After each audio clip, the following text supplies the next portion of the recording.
All right, we appreciate the Most High again. Y'all all right today? All right. I know last night we were doing some talking, and we know how it go. It might be continuation end of the day. Don't forget what you came here for. Let me tell y'all, in life, there's disappointments and hurts and other things of that sort, joy and everything else. At the end of the day, you gotta keep your eye on the prize. Sometimes people look at trying to win every one of these battles. At the end of the day, you look at the war. You look at winning the war. At the end of the day, we all warring against, fighting against the flesh. We fighting to obtain the knowledge of the Ruach. At the same time, there's other Ruach entities that are fighting against us, try to keep you from capitalizing on what you know. Even told you one time to see that no man take your crown. That's your responsibility when he give it to you. You can let people and things and circumstances be your controller of how you operate, and you'll find that you not well preserved. I kind of come to grips, people and things can put you out of character at times, but you can't let everything that come push you out of character. It shows a sign of instability. How you make it with Yahuah is consistency, regardless of situation. A lot of us, everything that we do is dictated by other people. If Leon don't mess with me, I should be fine. If Carrie stop looking at me, I'm gonna be good. I can't allow other people to control my total end of what I'm trying to do. And that's something that you have to sit back and you gotta consider, because you're not stable. Even emotionally, you can't move to every genre that comes along. Emotionally, you need to have some type of stability when things happen, some rooting, some grounding. That's what the word does for us.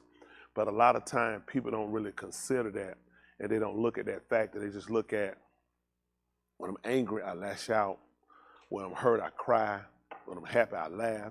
And these are all normal emotions, but you can't let people dictate them for you. You know what I'm saying? That's just being honest. Even when he talked about the season that we're in now, first of all, we learned what seasons were. Let's get our, since we're talking, how about that? Let's go ahead and get this, and then let's see how this goes. I know some of us, he ain't been preaching. Well, it's all, I'm not mad. I mean, at the end of the day, listen, you have to pick for yourself where you at. I've told you guys,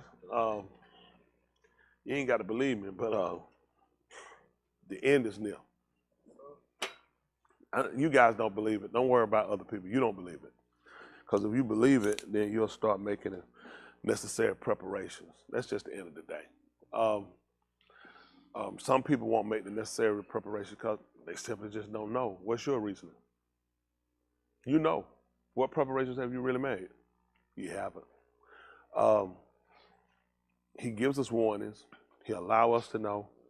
He gives us odds. All these different things to kind of detail out to let you know. If you honestly seeking, you'll find. If you honestly knocking, the door will be open.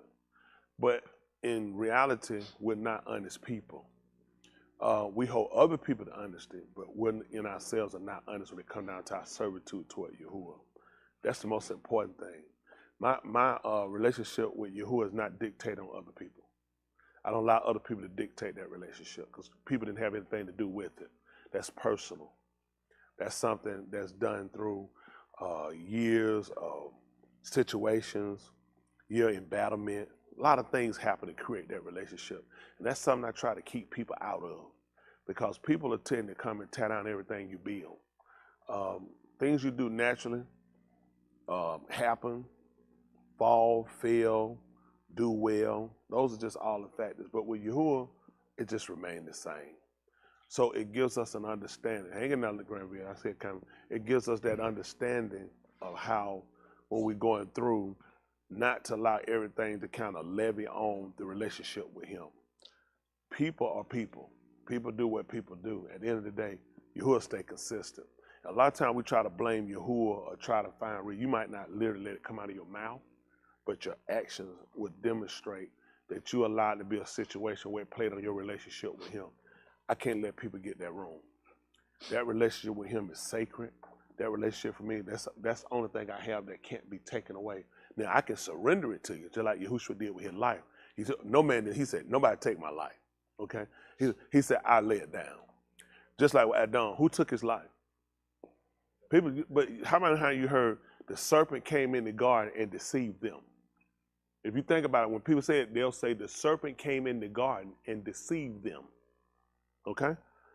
Adam was not deceived. Adam did what Yahushua told him. Nobody take my life. I laid it down. Y'all got it. He let him know, the woman you get, she gave it to me. He didn't say nobody strapped his hands, shot a needle in his arm. He didn't know nothing about intravenous use. He didn't know junkies do this. He just told him, you know, she gave it to me and I ate it. That's what he let him know. That's what I did. So he was a willing participant. You got what I'm saying? So you have to look at your ends and your involvement when you do things sometimes. Are you a willing participant, or were you kind of duped into what you're doing? When it comes down to the relationship with Yahushua HaMashiach, the anointed one, there was some deception. There was deception. Hurt, want to get away from things, and those things were a major force to why I sought to want to get my life right with him. And want to get away from those things was a major drive to me wanting to get right. I did not just come to him out of the blue one day and say, you know what? Today is the first day of my life. I'm going to make it the first day of my life. I'm going to get right. No, nothing pressing upon me, nothing urgent.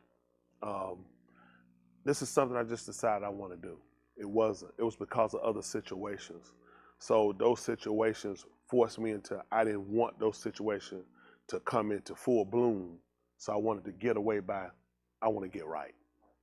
So it was deception. And with that though, and he allowed it for the sake of, he had to groom me and grow me to getting out of being the person that I was. I think everybody needs to really kind of sit back and look at how you actually came into your relationship. People do it, guys dating girls, they might borrow their friend's car, but eventually she's gonna realize, that ain't your car. You know, women will do it, it's a hot day, asking, girl, let me borrow your dress, let me borrow that blouse. You might look and see it look nice. And he knows he don't see that blouse no more. What happened to that blouse when I first met you? Oh. So, you know, we tend to kind of do things in order to woo people. And that's just life in a sense. I mean, you got flowers that look appealing to certain insects, and when they get about, it snatches them. But it's that attraction. Life has that. And even Yahuah told you that how Shahu's being crafted, that's how he caught you with guile. So at the end of the day, it gets you to a point of realizing, examining yourself of where are you in your endeavor. We talk about endeavor, it's just an attempt. In your attempt, where are you in your endeavor? You know, if you used it for a real life-gaining force of obtaining salvation, how well have you done with it?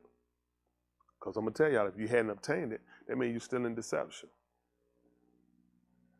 Because what was your purpose of coming? Hello? What was your purpose of coming? To be saved. So you don't have it. So what you been doing all this time? Okay, I'm going to be honest, you have still been deceiving. What have you been doing? You've been deceiving because you didn't do it. You said, I came, I surrendered all, I gave it all to him, I want to make sure I get it right, I want to be right with him, and that's not what you've done. Even over the course of time, you still find yourself unraveling, finally coming to reality with certain things, and not all things, but maybe this one more thing. It's like somebody said, give me everything you got. Well, I know you're going to go in my pocket, so I'm going to give him that. Maybe I just give him what's in my right pocket. They said, nigga, that's everything. Check that pocket. Nigga, you think he got it. He searched that. You got anything else on you? You're trying to be cautious about how you answer. Because I got maybe a ring or watch he didn't catch, maybe a necklace he didn't see. And he be like, yeah. And he grab your shirt and, you got a chain. You been lying to me. You got something else. And he snatch it from you. And now you realize it's you to strip you all the way down. That's what Yahuah do with us. I'm not going to take your word either. He got to search us. We grabbed our pocket. We told him that was everything. We said, it's everything. I left everything.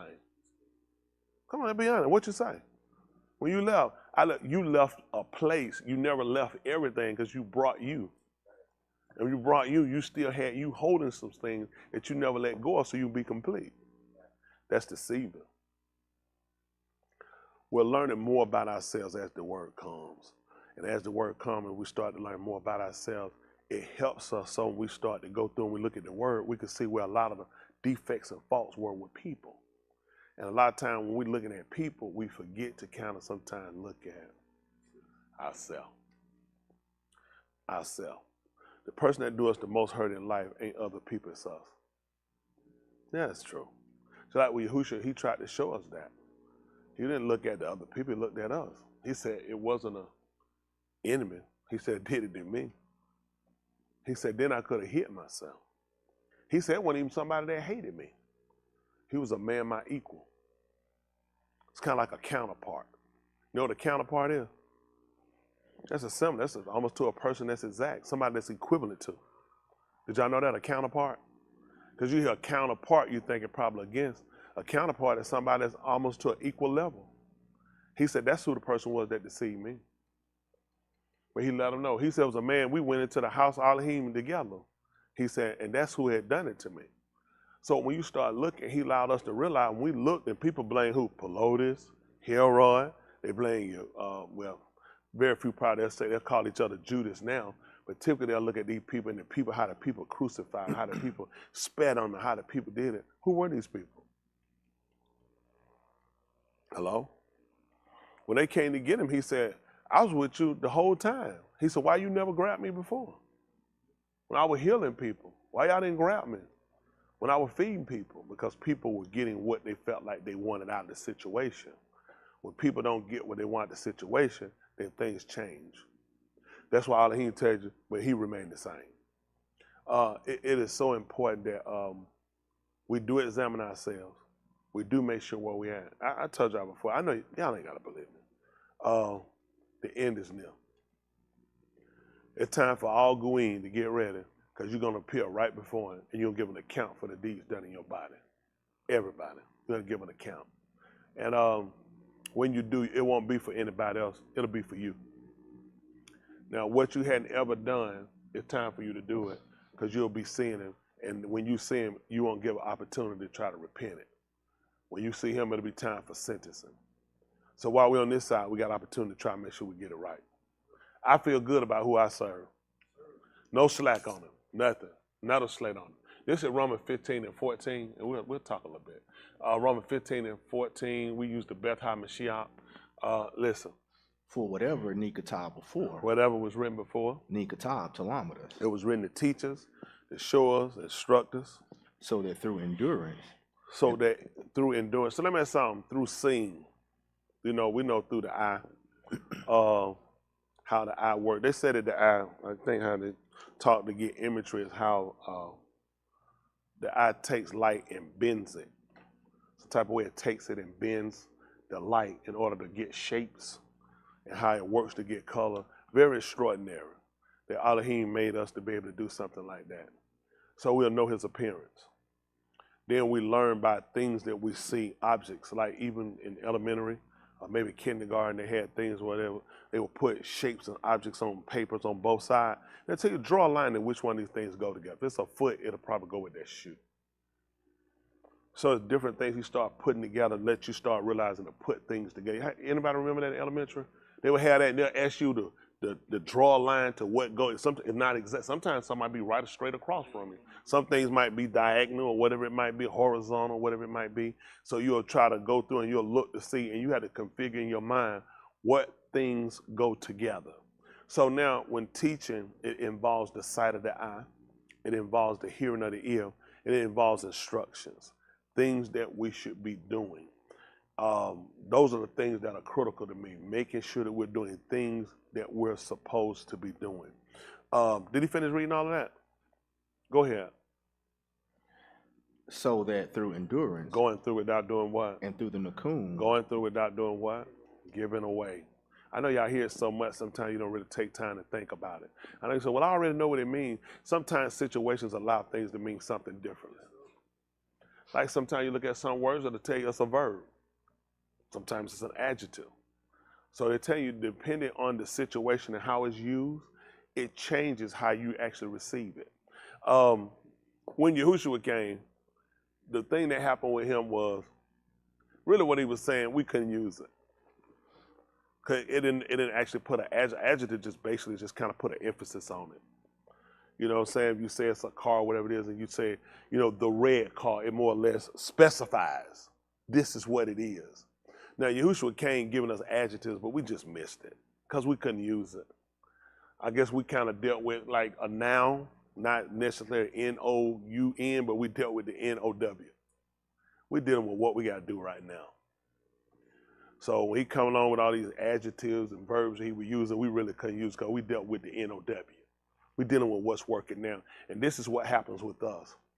We're not considering the things that's looking to come to pass on us because they look so far away from us, but now they're not.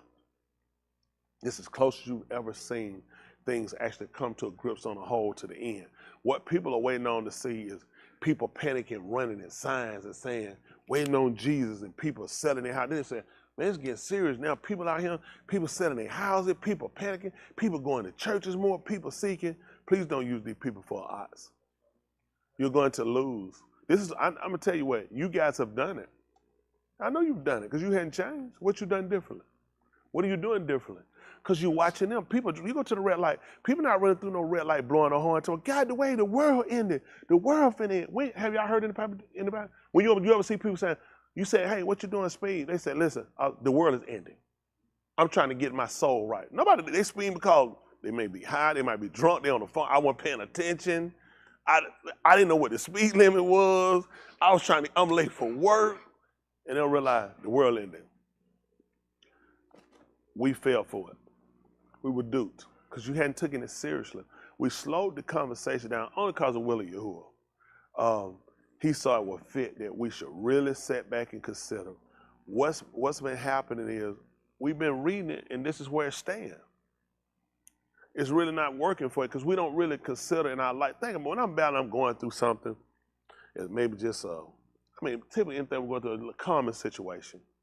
But we don't consider the weight on how this might interact or interlock with my ruach me. You know what I'm saying? Just like your relationship with your spouse, which is normal to get upset. You kind of go and you might have situations and do things, argue or whatever it might be, or she might not be listening and want to argue back, whatever it is. Nobody consider about where does it put you at? Everybody knows husband and wife have disagreement. Let's not be stupid. That's normal, right? Okay, so where's that in the book? Oh, we missed it. See, the whole purpose of why he set it up, I'm just using this to show you. On the situation here, it's virtually impossible if everybody's role playing. If they shoot a movie, they give both people their scripts. Set these scripts, we're going to be shooting this movie, okay? We come in, that director's sitting there watching. All right, take one, action. They start doing their watching. Once a person get off road, they feel like that don't fit. They might have used a word or didn't use a word, but okay, we can still go. When they gets all the scripts cut, what happened? You weren't supposed to do that. This one, this is look. Oh, okay, okay. All right, hold on. Okay, all right, I got it. Come on, let's go. They keep the script down. You know, they don't shoot a movie and they stop and they say, who brought everybody? We don't have one. We figured everybody know. Nobody does that. You got scripts on scene. You got people following this whole movie by the script. That's how I know the start. And the director knows the script. That's why they're the director. They know what people are supposed to be. They know what people are supposed to be doing. Because they're scripted that way. You notice what people don't notice, what actually makes the movie, well, people really watch kind of stuff. You'd be surprised what plays the movie is the scenery and people in the background you don't pay attention to. Mm-hmm. That makes it get, even though you focus in, they might kind of blur, but they let those things happen. Your eyes pick them, and you know what your eyes, because you're in the movie, you don't let it distract you. You notice it, but you stay here. Mm-hmm. When it's when I start watching the movie, I'm just watching the people in the background. You don't. It's done. And you know what happened? You do that because he showed you, you can pay attention with other things going on. Right. It's amazing you use other people and other incidents and situations to justify why you can't pay attention. Right. Any of y'all ever watch movies? Yes, sir. Anybody watch movies, other stuff going in the background? See people? You see them walking out into some other people, you say, man, I'm through watching that. I'm just going to watch the background. I'm watching them people. Somebody might catch your eye, but you keeping your mind on the scene because they're not a part of the movie. You look at, they're not really part of the movie. These are just background actors. The main characters are what you're focusing on, right? So how do you do that with TV and you don't do that with your life? How is it that you don't allow that? Because this should distract you. The movie shoot me, but I got him walking, they walking, somebody just walked by. Then it's cars riding down the street. They showing you, they got lights going on a building or some, scripting going across. And all of a sudden, you glancing and see it, but you still in tune to the movie. It doesn't take away from the main characters. How did Yahuah and Yahushua get lost in this movie with us? How did background overtake the critical actors? How did we do that? So you can see why he let you watch these movies. Because when you tell that lie, you know what I'm saying? Brandon got me off. I was paying attention to Brandon. What you say? Was he the main character? The movie was about Brandon? Nobody in the movie named Brandon. How did Brandon get you off? You should have been focused on the characters. And that's something we miss. And he shows that you can do it, but see, because you never really imprinted on yourself to really see you can do it. But he gives you different situations to align yourself to see you can do it. What's the movie about? This whole movie is about a man that created all this for a woman. That he prepared all this for. You know that? That's what he did. He prepared all this for. He got him. When Yahushua told him that I go to what was it again? To prepare for what now? That where I am there. So let me ask you a question. When Yahuah came here, what woman did he bring with him? When he came here and he started existing here, could it be very much probable, logical, that he came here because he was trying to prepare a place for that bride? That where he was, that because amazing, he was here and Adam was in the same place where he was. And we needed to understand the relationship from the marriage, and we need to understand it from a son as an inheritor. So because how many of y'all here are not married? So the relationship of marriage won't be necessarily maybe the thing that'll catch you. But how about as an inheritor? Have you ever had a grandparent, a parent that died and leave you anything for those that are not married? You ever received anything through that? But you're familiar with an inheritance. So he leaves all these different situations. So these are things that you can consider. Y'all got what I'm saying? And a lot of times we don't, but I mean, it's for us to. Life is more than just obtaining things. Life is real about obtaining the knowledge. It's levels, even with religion. I'm telling y'all, even with different other religions, the psyche is lost with a lot of these religions. With Christianity, it's more just kind of become a lot of genre about jumping around, hollering and spitting and screaming or dancing and saying who can out hallelujah and what. But it's a level of intelligence. It's a level of a person being able to come into the knowledge of oneself. This is a lot of people, you can live a life for a lot of years and never really come into the knowledge of oneself. The person that you need to know most about, besides Yahuah and Yahushua, is self. Because you need to see how you interlock and how you engage. You need to know that. You need to know how you engage, how things happen. And a lot of times we don't. You need to understand his whole fundamentals of why this relationship was created. Are y'all with me on this? And I can appreciate that. I can appreciate things he's done, things lost, things gained. I can appreciate being well. I can appreciate being sick, because everything can always be a different situation. But a lot of times you don't. You just learn to appreciate. I said, just appreciate the good things. Just appreciate. And people. So I oust out everything in my life. Is that practical? I'm not gonna focus on none. I'm just gonna focus on everything positive, everything good, everything lovely. I'm gonna do it, but let's just be practical. The only reason I know was everything good and everything logical and everything practical and everything lovely is because of the things that are bad. And that's what Adam and Yahuah had to learn. See, he never told them that they had became one of him, like him, until they had done what? Until they had came and achieved of knowledge. Why? Think about it. He created the man, no faults, no defects, nothing. Totally talmeen, upright. Why wasn't the man like him there? Remember, he said, and let him make him like us. Let's make him like us. Yet he didn't obtain that knowledge until his fall. He said the man, Adam, has become as us. He never achieved that when he was naming the animals. Never got it. All the other works he did, he never got it. Not until he had eaten and he had ransomed and he had given up himself. He said the man has become as one of us. He said now I have to distance him from us, lest he put forth his hand and he kai along and along. So knowledge can definitely put you in a situation where it can be life-changing. It can be life-ending and cause separations. It does. It'll cause it with your families. It'll cause it with other people. Because other people say, well, whatever you call it, it's all the same God. No, it's not the same. You might feel like it's the same, but it's actually not the same. I mean, so your God better than my day, one day better than another, because they don't really rationalize that part. People stay at such an elementary level. A lot of people just think the part of being saved is just maybe confessing and maybe getting baptized. If it's another confession, is just saying, okay, I'm a sinner. I need to be saved. So I confess. It's a knowledge that we have to achieve. And with that knowledge, it gives us a level of behavior that you got to have to abstain. You know what I'm saying? To restrain yourself. Because, I mean, as a person, it's just things that's just natural that we will do. And the purpose of him coming was to get man from being naturally who he was. Y'all have prone to going against, prone to his own ideology.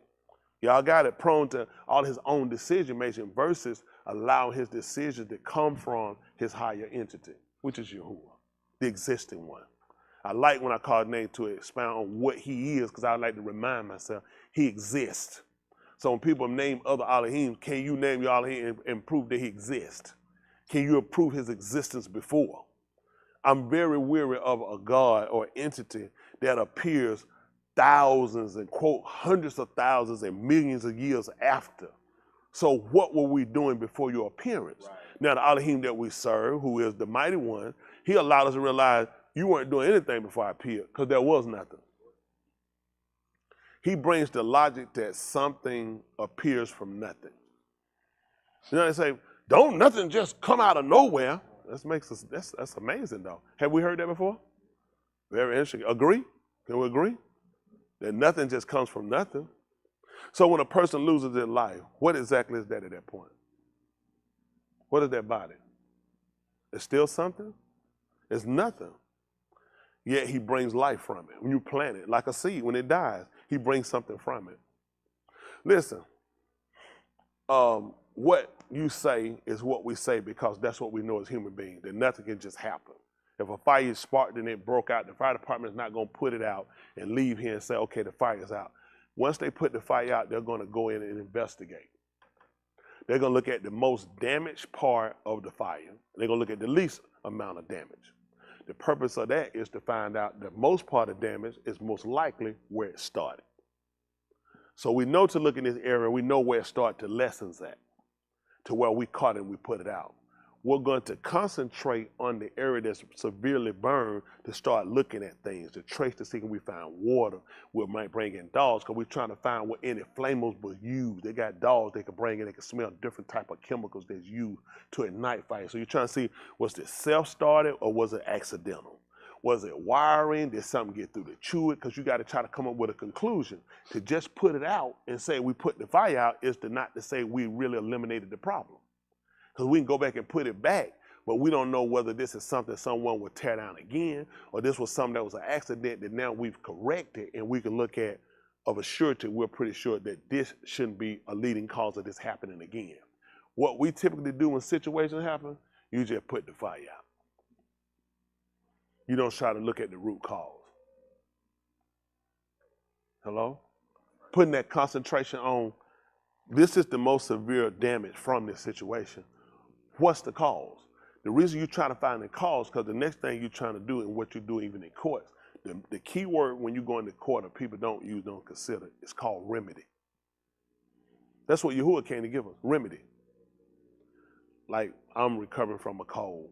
Typically what you get, cold medicine, treatments, these are called, because you're trying to work for a remedy. Okay? I'm not looking for a cold medicine that start at my feet. First, you look at what kind of cold do you have? Is it cough? If it's stuffy nose? Sometimes people just grab cough medicine, but you're not coughing. This is what it gets you. I used to do it. Go to the store, you grab some cough medicine. Are you even coughing? But it's set for colds, but that's not the cough you have. Yours is more nasal. You got what I'm saying? How many of y'all just do that or have done it? You just grab, it said cough medicine. You're just looking for something relief. Well, people like Christianity, Buddhism, Islam, Judaism, any religion. Sometimes you grabbing stuff, but is that really what your problem is? And that's what we're trying to go back and look at. Because you're looking for remedy, what's the damage? That's what they do. People look for recourse. I need something done for this action. I need remedy. I need something to fix it. But when you don't really know what your cause is, then what are you trying to fix? I'm just kind of following the crowd. This will hurt you over time.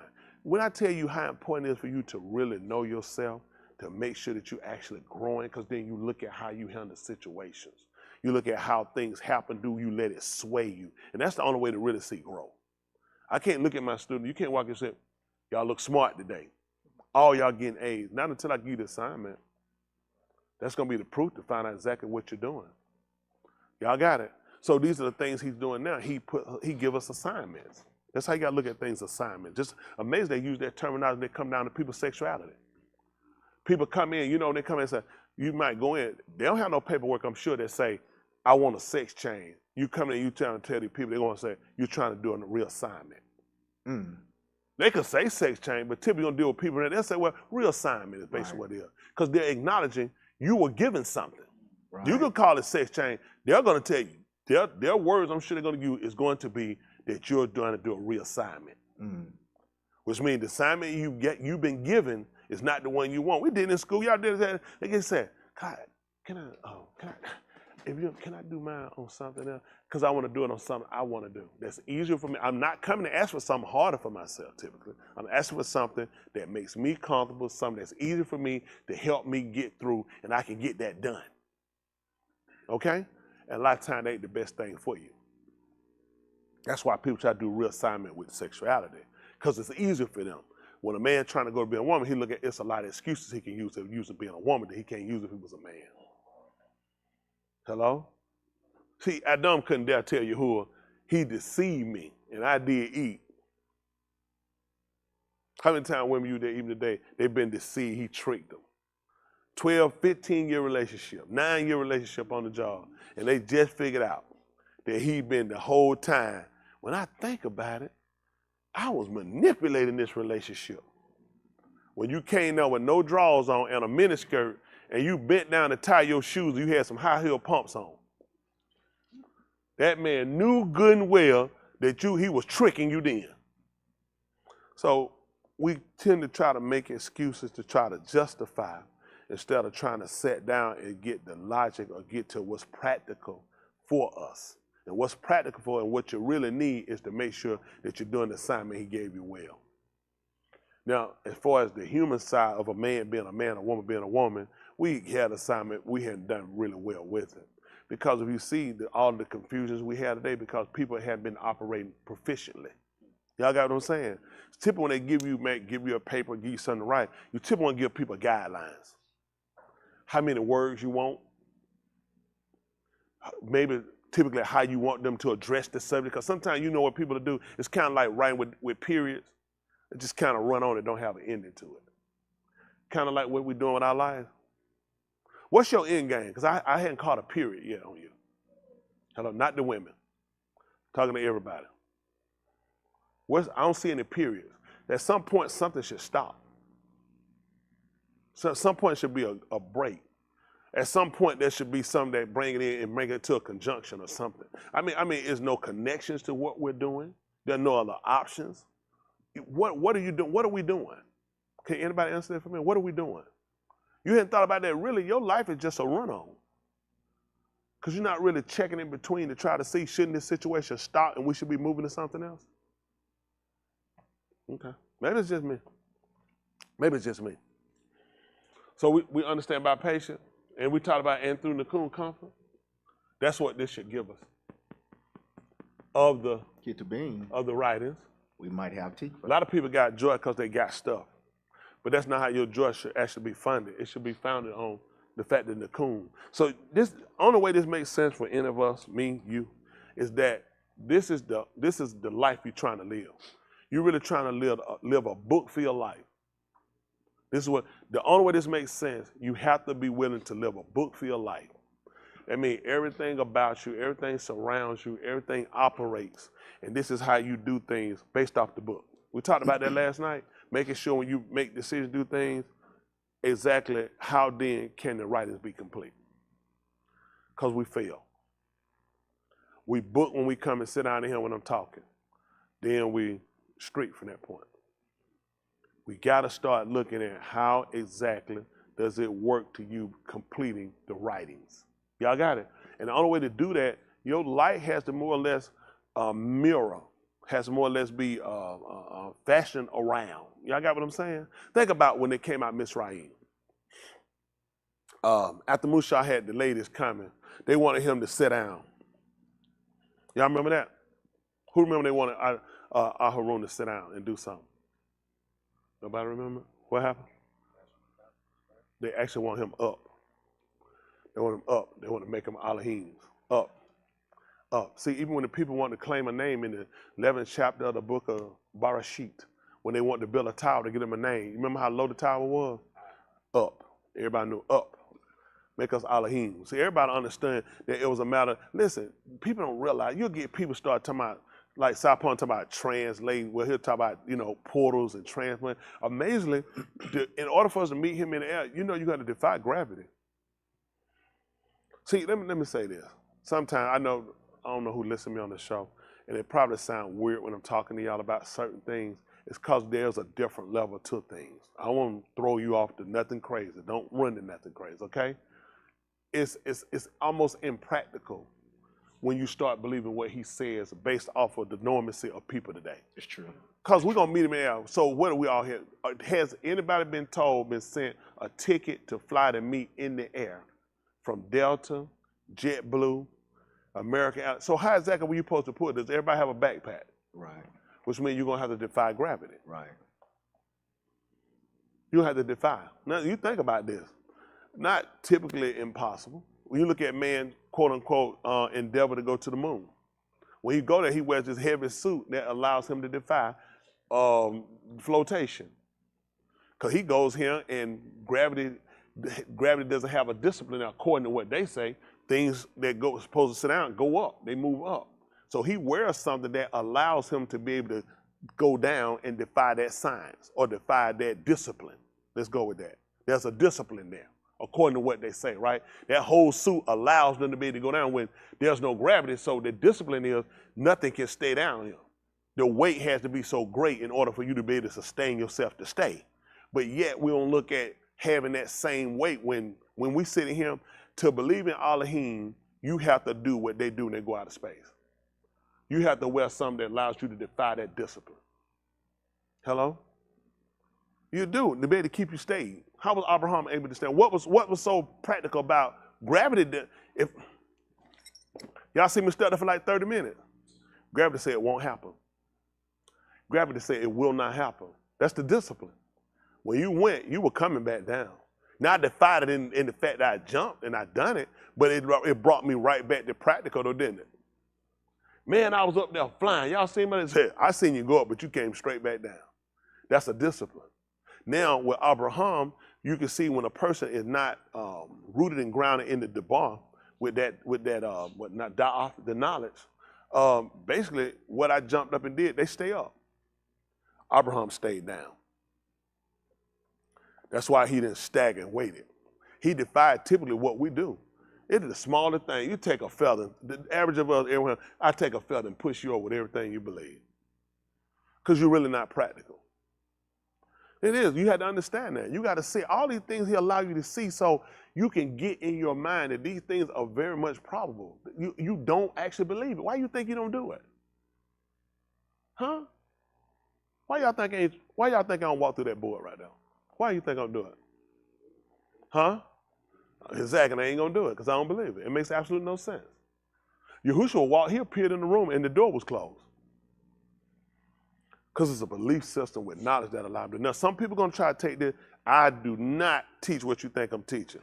Don't even think about it. But I'm just trying to get you to understand where he was. And it was impossible. It was needful for us to know he was a man too. He was a man. He was a man. So it allows us to know that our ability is a lot greater than what we actually have given credit to. Look at where you are today based on where they were when they started. You tell me you see leaves, trees, grass, no house and nothing, rocks and mountains, and you saw this. You saw buildings, air conditioners, screens, cameras, sound systems, speakers. You saw expressways. You saw hotels, Airbnbs, internet. You better check yourself. You better check yourself. That's how man, listen, AI gonna kill us? AI can't do no more than we already did. What's the film? We gotta stop AI. AI gonna get it. AI day, you know the one got the Palestinians that went up under the tunnel, up under YashaYahu, Israel, and started bombing. AI. AI did that. AI started Ukraine and Russia war too. You know what I'm saying? Man, he the most dangerous AI ever been. He artificial intelligence because he's not the original. He's not the originator of it. So this is why it's so important for us to really sit down and try to capitalize on this information because it involves us. Let me tell you something, when you really take on the knowledge, it even comes with a healing process with it. Because in order to know yourself, it's things that certain people, because of the level they know, they know things about themselves. I'm talking whether it's an affliction.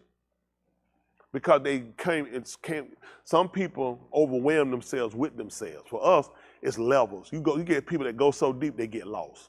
I'm be honest with you. Some people go way too deep, and you'll get lost. It's like baby steps you got to take, because you got to be smart. A lot of people get manipulated in this search. They get to going too far. Now I go through this roof right now. Well, I know, because now we're really dealing with things that are impossible for you. You're not being practical. What I want to see a person manifest is the behavior of the works that he's trying to get us to do. Okay? This is a harder feat than going through that roof. Being able to maintain and sustain. Y'all got it. These are hard feats that man don't want to do. Man want to do the impractical. He want to get shoes to let him jump so high. He want to learn how to run faster. He want to know how to build other things, but he hadn't learned how to put discipline on himself. Hardest thing for man to do. Hardest thing for him to do. Everything else, because it doesn't really involve him containing himself. And that's the thing he's trying to get a person how to do. Learn how to contain yourself. Learn how to contain your emotion. Learn how to keep everything where it's practical. Because everything he gives us is really logical when you look at it. Don't think of logic like man's logic or how we look at things. It's logical and it's practical when you look at for the plan of salvation. Because every situation you go through with, it's a growth spurt in it. But you got to be able to pick it out and see it. I remember years ago they had a cartoon. I can't remember the cartoon. Every time it went off, it had this little music and it had a moral to the story. Who remember that cartoon? It was old. It would go. You remember? They would have a moral to that whole. That cartoon you watched had a moral to it. You remember that? It had this funny little music that would play, and it would give you the moral to that cartoon that you had watched. This is probably before a lot of y'all time, but some should remember. And you know, although it was a cartoon, there was a purpose to it. You might feel like your life is a cartoon, but you don't believe it or not. There's a purpose to your life. But very few people go through life and obtain that knowledge of it. You say, what's the purpose? I'm going to die, because this knowledge can be used to kind of translate over. Like what people try and do and trying to get out of here, we're going to translate over into something. But there's a certain type of knowledge you need to have in order for it to happen. Y'all got it? All right, I don't know. And saying that, we're going to look at something else right quick. How about that? Hello, y'all all right? Yes, sir. Woo, man, y'all look crazy. Let's look at the 24th chapter, book of Mathatyahu. I know what I'm talking about, but for whatever reason, go this way.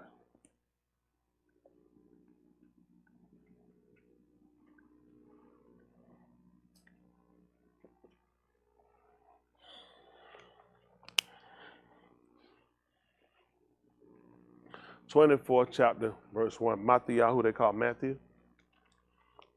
All right, listen to the book.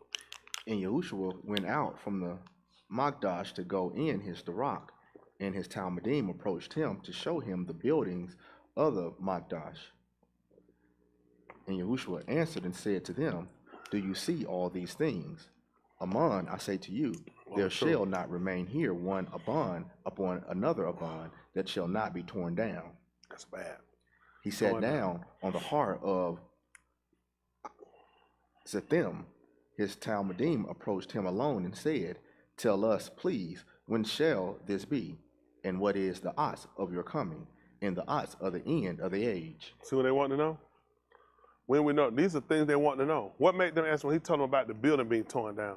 They need to know a few things that they need to be mindful of. These things are some things they want to be know. I want to know when will these things, like, oh, we just said, oh, they're going to be torn out for them. They want to know when. Are there any signs we should look for? Because these are things we look at from Bereshit when he set the alarm up. When he first created Bereshit, he put ots there. So man has always used signs. Even when Yahushua was born, how did the shepherds know, the Auryah knew that he was born? When they told him to go look, they told him, you'll see the ots. There is something that's symbolism that allows you to know that these things happen. I just hear people all the time talk about how planets and stars align themselves. You're like, okay, I'm not in all that stuff. Planets, I'm here.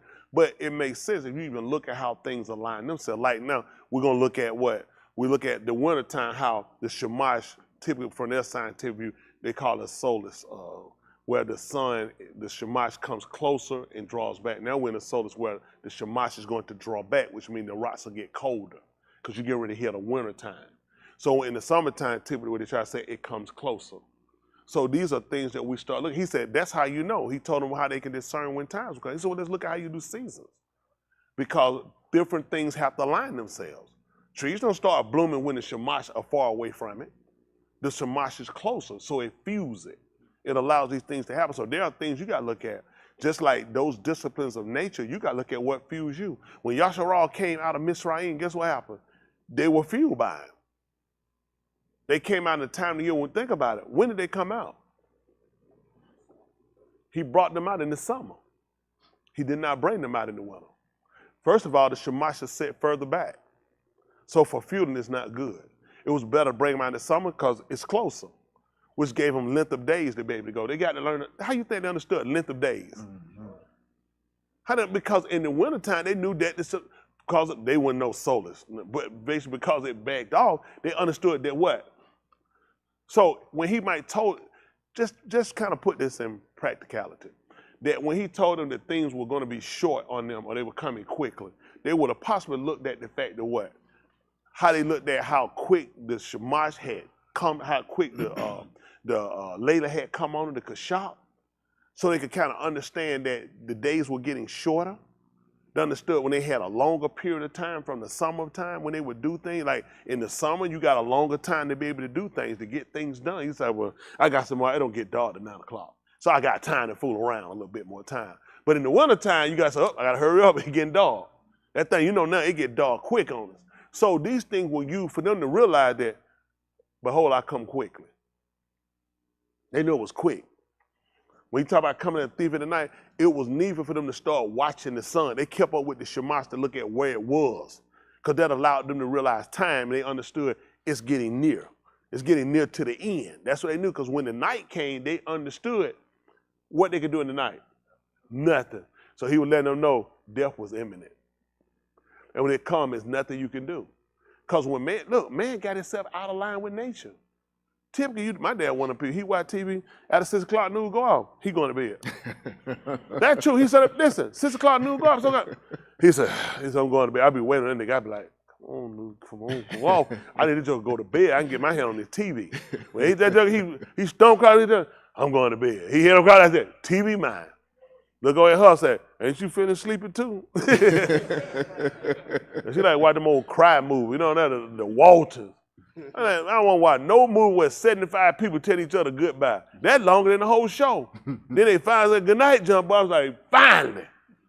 So I say that to just look at how when man was aligned with it, he understood it better. He understood when his days were longer. He understood when his days were getting short. Y'all understand that? And a lot of times we miss that. So we've been living a life when time is getting shorter. We thinking we got more time. Look at, y'all understand what time we in right now? he getting ready to gather. Wouldn't it make sense that the days will get shorter? Yes. Why we ain't got 9 o'clock sun stand up day right now? Because it's gathering. Listen, I've gathered. I'm trying to let y'all know I'm coming. All these was symbolism to us. They tell you, no, this is beginning to look a lot like Christmas. That's what they think about. Oh, I love it when it's snow and it's cold. You get the rain, all the lights and everything. This man said, no, the end is near. The end is near. So these guys are looking because they're thinking from a practical perspective of, Cook, you can kill the elf a little bit.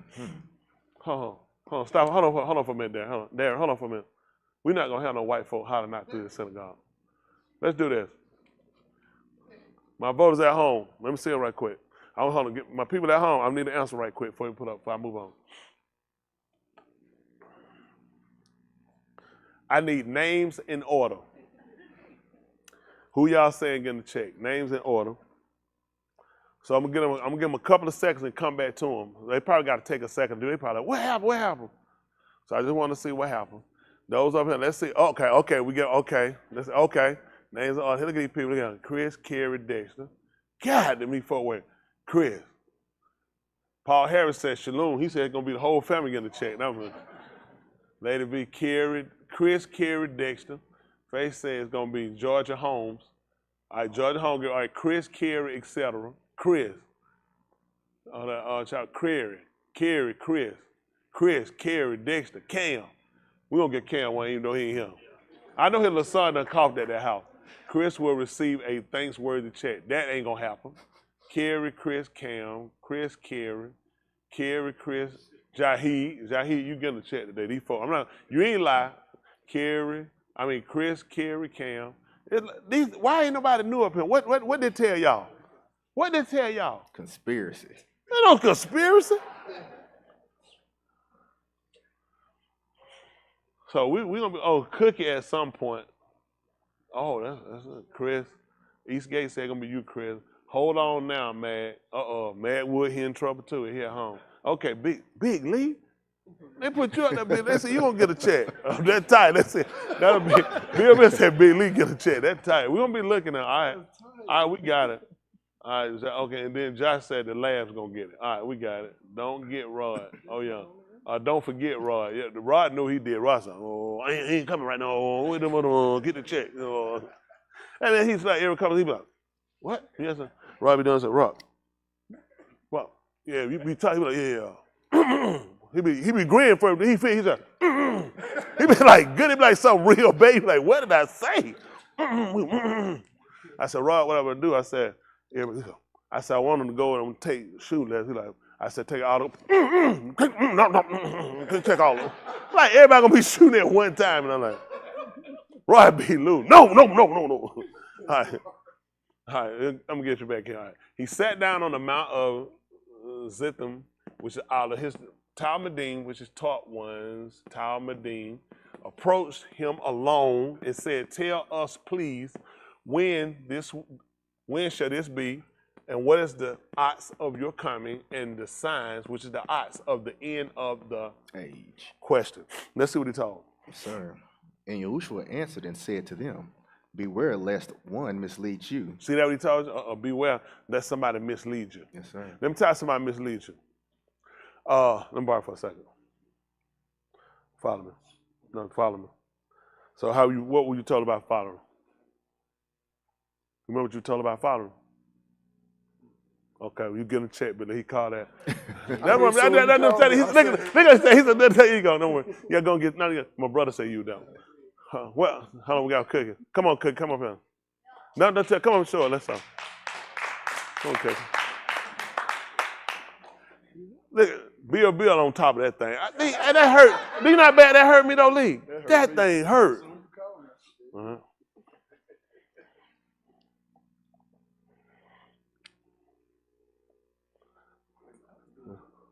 Yeah, all right. Tell them what you're doing. Following the leader. You're supposed to be following the steps, remember? So Check. Hey, he better put a check up there. Come on, Chris, glow. Come on, Chris, glow. Y'all know what y'all should have did. I'm finna defy this check.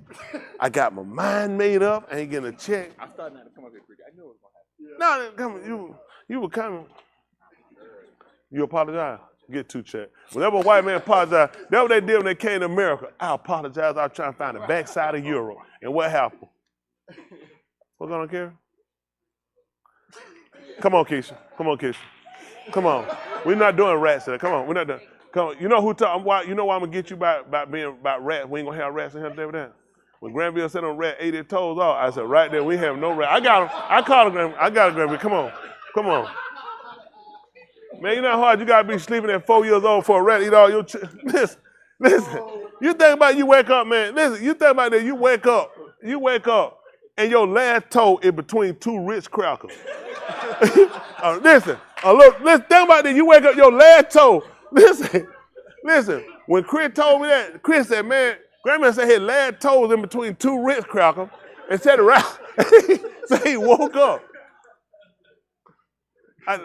Oh, well, I can know it, Granville. You know how it is.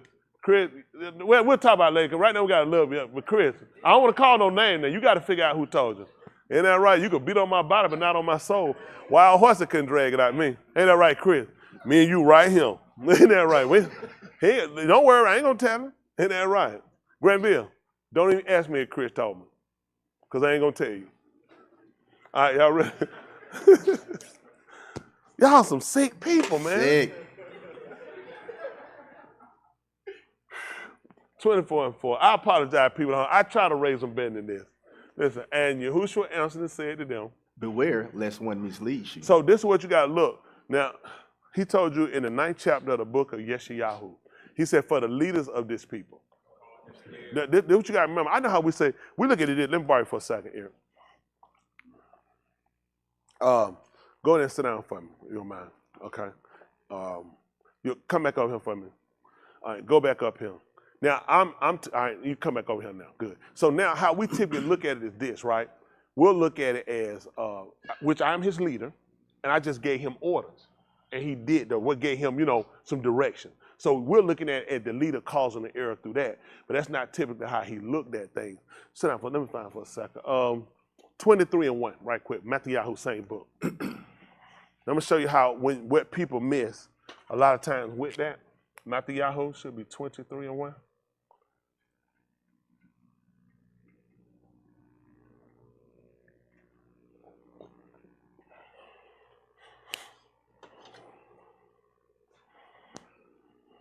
All right, listen.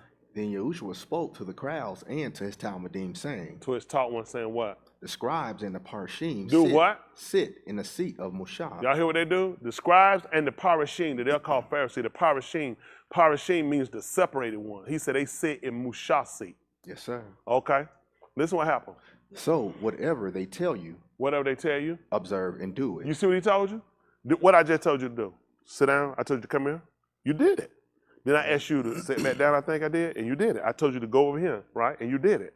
Listen what he told him. So whatever they tell you, observe and do it. Did he do it? Listen what he told him. Only be careful not to do as their deeds, for they say things, but they do not do them. See that? Like, hey, Austin followed me, and I was going the right way, and I turned around. See, that's why they fake you out.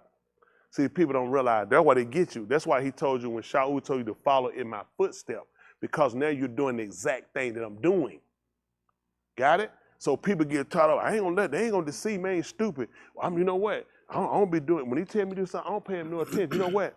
Whatever he do, I just do what he do. That's where they got you at. That's why he was trying to tell you, people miss it. How they were getting people to get off, because people felt like if they was doing it, it must be safe. Right. It must be good. Right. Why he just told you to do what they tell you to do? They know what to do. But if you follow their pattern of behavior, you're going to get off. Because you're going to be walking in the same halak. The same way. So this is so critical that you got to watch, because every time we think we're smart on when we're doing stuff, but he was looking at you. If I walk, the way I'm walking right here, this is straight death. This straight kill, right? Everything right now, straight kill. And you're going to run, I like how preach me now, and you're going to come and walk the same way. He going to kill you too. That's how they saw it. They understood it that way. Don't practice the same behaviors. Y'all got what I'm saying? Not to pray. This is why he took people and took them down. Like the Benin or Aharoon, they offered up strange insects, insect, and what happened to them? Killed them. So if I walk in and I put the same stuff and I do it, what's going to happen to me? Kill you. So you don't want to do the same thing they did. Now they'll tell me that sacrifice and offerings should be made. Do it, because that was supposed to be done. That was a culture of the law we had. You just don't want to do after the pattern, because when they offered them up, they were still considered sacrifice or offerings that they offered up. But the way they did it is what got them moot, death, murder, kill. You got it? So you have to sit back and look at, when you're looking at this, there's a different logic than what you have. How y'all looked at when he said, do what they say, but you thinking he's saying, like I told him to go physically go do something and doing that. See, he got Eric going wrong. Eric's going to go wrong when he start following what I tell him to do. When he start following what I do. Y'all got what I'm saying? Not saying that there's no wrong in a person giving you information, but when you follow that same pattern. You got it? Let me see something. Let's look at something right quick. We'll come back here. See if that YashaYahu 1 and 3. They call it Isaiah 1 and 3. Y'all all right? Yes, sir. You know,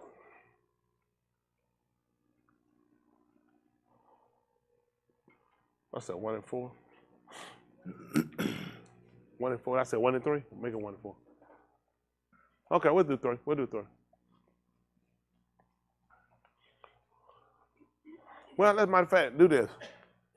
Do 1. Do 1 and 1. I put 1 and 4. Don't worry about 1 and 1. So if you keep 1 and 4, you'll know to go back if you want to go back over it. Listen what he tells you. Listen. The Kazun of YashaYahu. Kazun of vision. So this one's just something, you know what I'm supposed to say? Sometimes you'll say something like, Dave, I'll take you, man, I'll dunk all of you. Said, nigga, you dreaming. Y'all heard that expression? Because what do we find about a dream? It's not reality. You see how they think about it? Ain't those amazing people say that? If you say something crazy, man, I jump over these pews all the way to Dave. Man, you wish you dreaming. So he wanted you to make sure you didn't get this twisted. He said, I saw this. This is what I saw. Okay? Listen what happened. The being of Amuz, which he saw concerning Yehuda and Jerusalem, in the Yamim of Uzziyahu, Jotham, Ahaz, and Kaskiyah, Malakim of Yehuda. Well, you know what happened? You ain't gonna believe it. When we heard about this vision he had, we want to know what was it, and when was it gonna be, and what was the signs of it. That's why you had so much information, because you just told me it was a vision. When did you see it? If I called the police and told them I seen somebody get murdered, when did you see it? They're probably gonna know, when did you see it? Where were you at? Why are you asking all them questions? Just go with I seen somebody, because we can't act on it. We need to know, where did you see it at? When did this happen? How did it happen? These are inquisitive questions that you should have for yourself to come to salvation. So he's being ready to tell us something, because you know he already knows what we're going to want to know. When did you see this? During what time period? And what were the signs? Listen. Shama, O Shamayim. Now listen, because now I'm trying, in order to get your attention, I already answered some of your questions. I told you when I saw it. I told you I wasn't dreaming. I saw this, literally I saw it. I told you during what time period, and these people list, and I told you who these people connected to. Now I'm going to tell you the signs of the thing so you'll know it. Listen. And Shama, O Arat. Listen. For Yahuah speaks. Bani. Let me ask you a question. Why would you tell the Shamaim to listen? Because all these things have to align themselves. Why would I be talking to the Shamaim? Listen, this is something that we're going to look at, okay? First coming, keep it very basic. Just keep it on the basics, okay? Don't try to go too deep. And I'm really not trying to take you out too deep. But let's just be practical. When you're talking to the Shamaim, what are you trying to align? Something's trying to be aligned. The reason I'm calling for the Shamaim and the Arach to hear. I'm trying to get things to align themselves, okay? Even they talked about us when he told us about our ways. What was our ways? Not his ways. So in order to realize the practicality, how close I am to him, let me borrow it for a Lee. No, you shouldn't get a check. Lee got about that. Hypothetically, he Alahim. So I want to I feel like I'm right here. I mean, I ain't like him, I ain't finna be sitting up here telling no lies. But I'm like right here. I'm somewhere right up in here. But then he gave me a distance. So I mean from the rise. Let me go ahead. So now you think about what's got to happen. So when I look at this, now it's practical to see where I'm at. You know what I'm saying? You not where I am, but you know what I can do though? You can align yourself. Like put myself in Jerusalem. Since I'm not there, until he actually will line this thing up perfectly where now, sometimes you can line things, you can say, now you can let it down. You know what I'm saying? Once it's aligned, we took bodies off, took cats off, you don't let it down until like it's not gonna go. You gotta make sure everything perfectly aligned, make sure that frame on that line, and then as you bring it down, you making sure everything, you checking it, you checking it both sides, making sure you coming down, because you don't want to do this again. You making sure you bringing it down, that everything gonna line. It's all gonna line. Then you get, and you comfortable enough, you keep going up and you keep looking. You remember we had to, you keep checking it, looking, making sure everything line, till you finally can bring it down to, now you can bolt it down, lock it down. That's what he's doing with us. He can't come down right now because we're not aligned. So you know what you gotta do? You gotta keep moving the bottom. What's in the air ain't gonna move. You take what's at the bottom, you start moving around till you can get in line. That's why he's shaking the rise. He said, once more, I don't just shake this. I gotta shake, because I'm trying to get everything to align. Sometimes you got something out there, push it just a little bit. You gotta go, you have to, just a little, because you're trying to get everything where the line so it can fit. See, when he told a woman, let me see, he wanted the wives to submit themselves to their husband. I forget, fit. Something like and so we will understand that fit. He put humpback in our life. And he'll put on a nice medium shirt, and he'll wet that thing in the morning, put it in the oven for about 3 hours like a roll, pull it out, wet it again, put it in the dryer, crank that thing on 16 hours, get out that thing hot, still smoking, throw it, you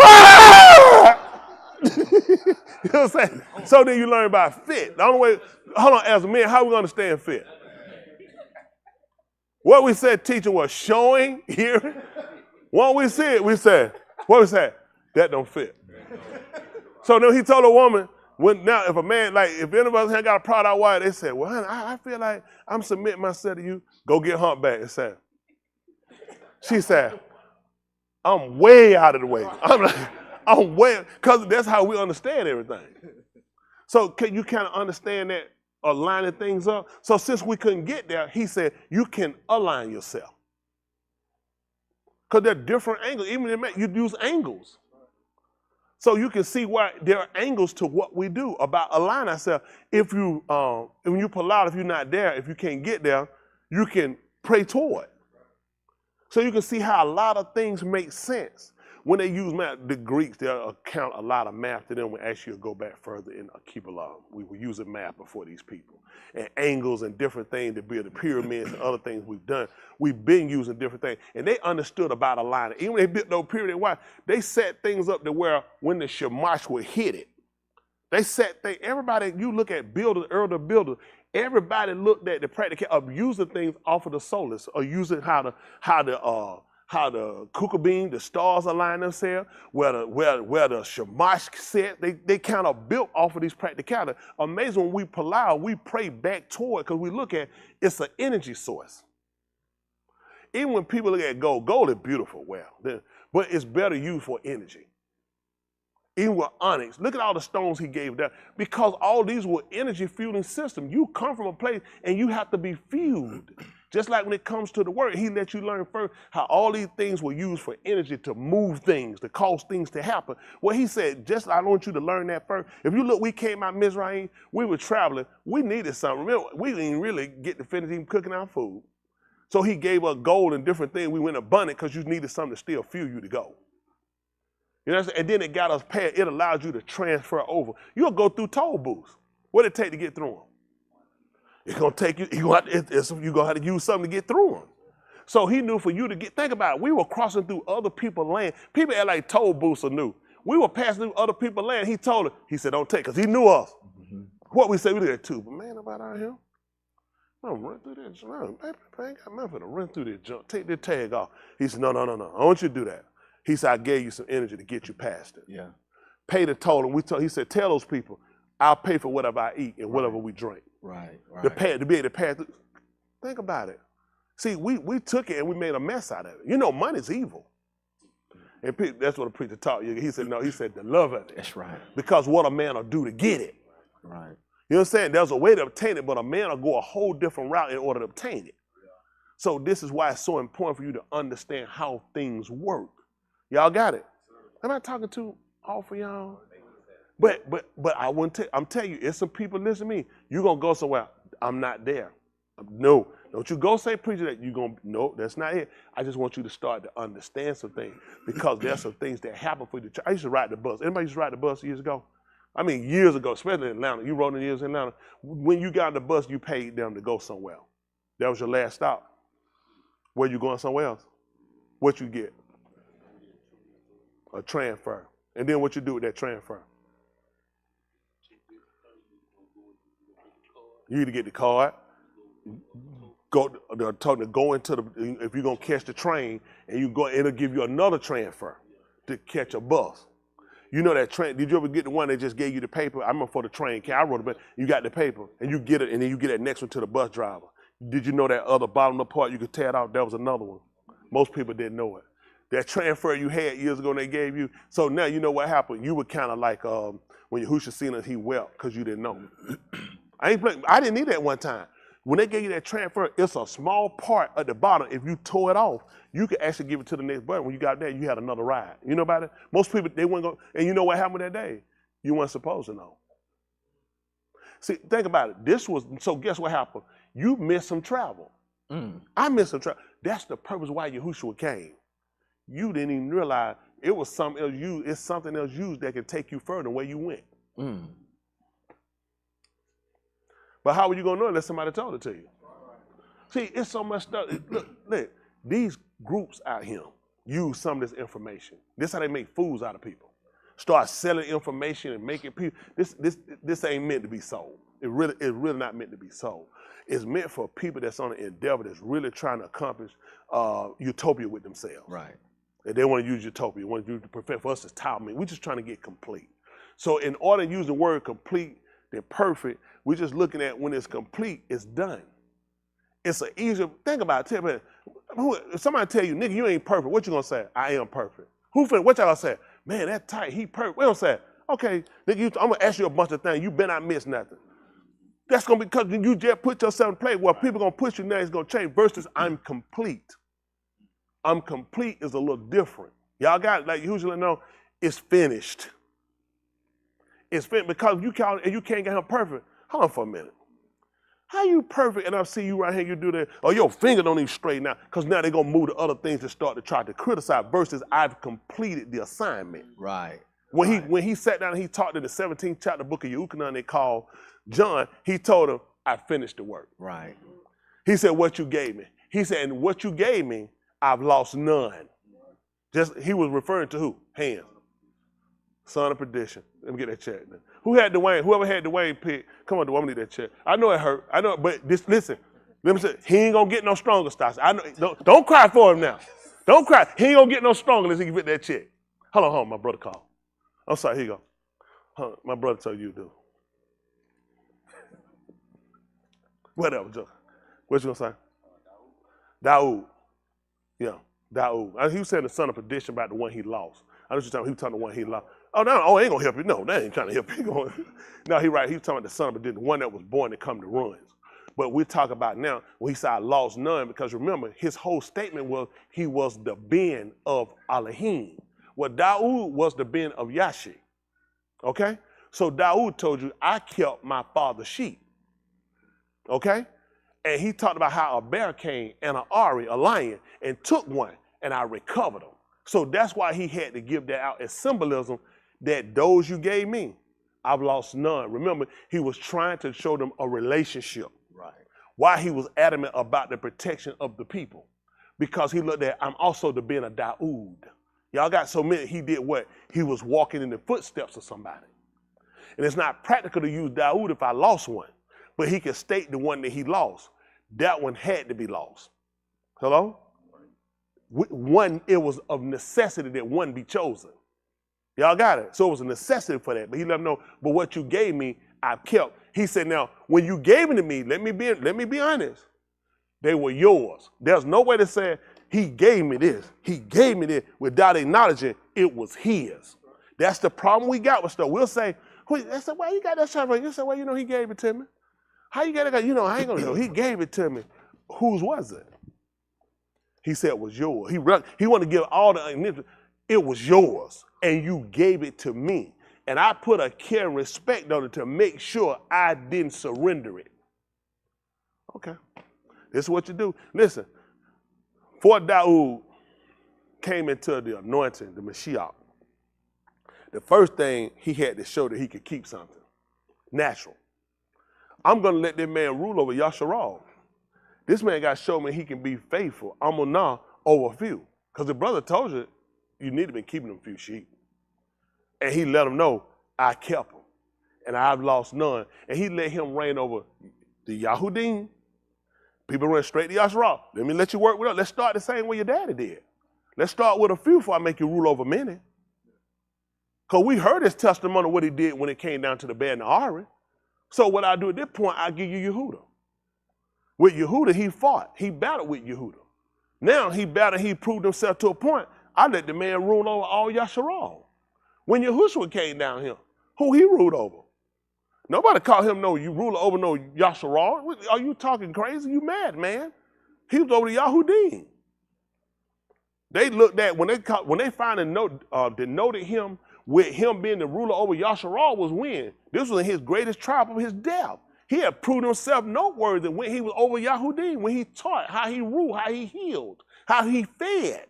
Because he was proving to his Abba that I can rule over all. Okay? Look at Yosef.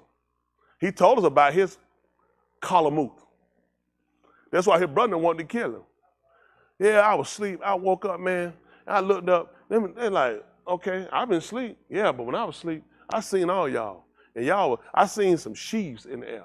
That's when you take it out the field, you tie it and you wrap them, the sheep, you have them standing up. He said it was 11 of them. It was 12. He said all 11 had fell to the ground at the one sheep that was mine. They like, so you trying to say that we gonna bow down ourselves to you? He said, I had another one too.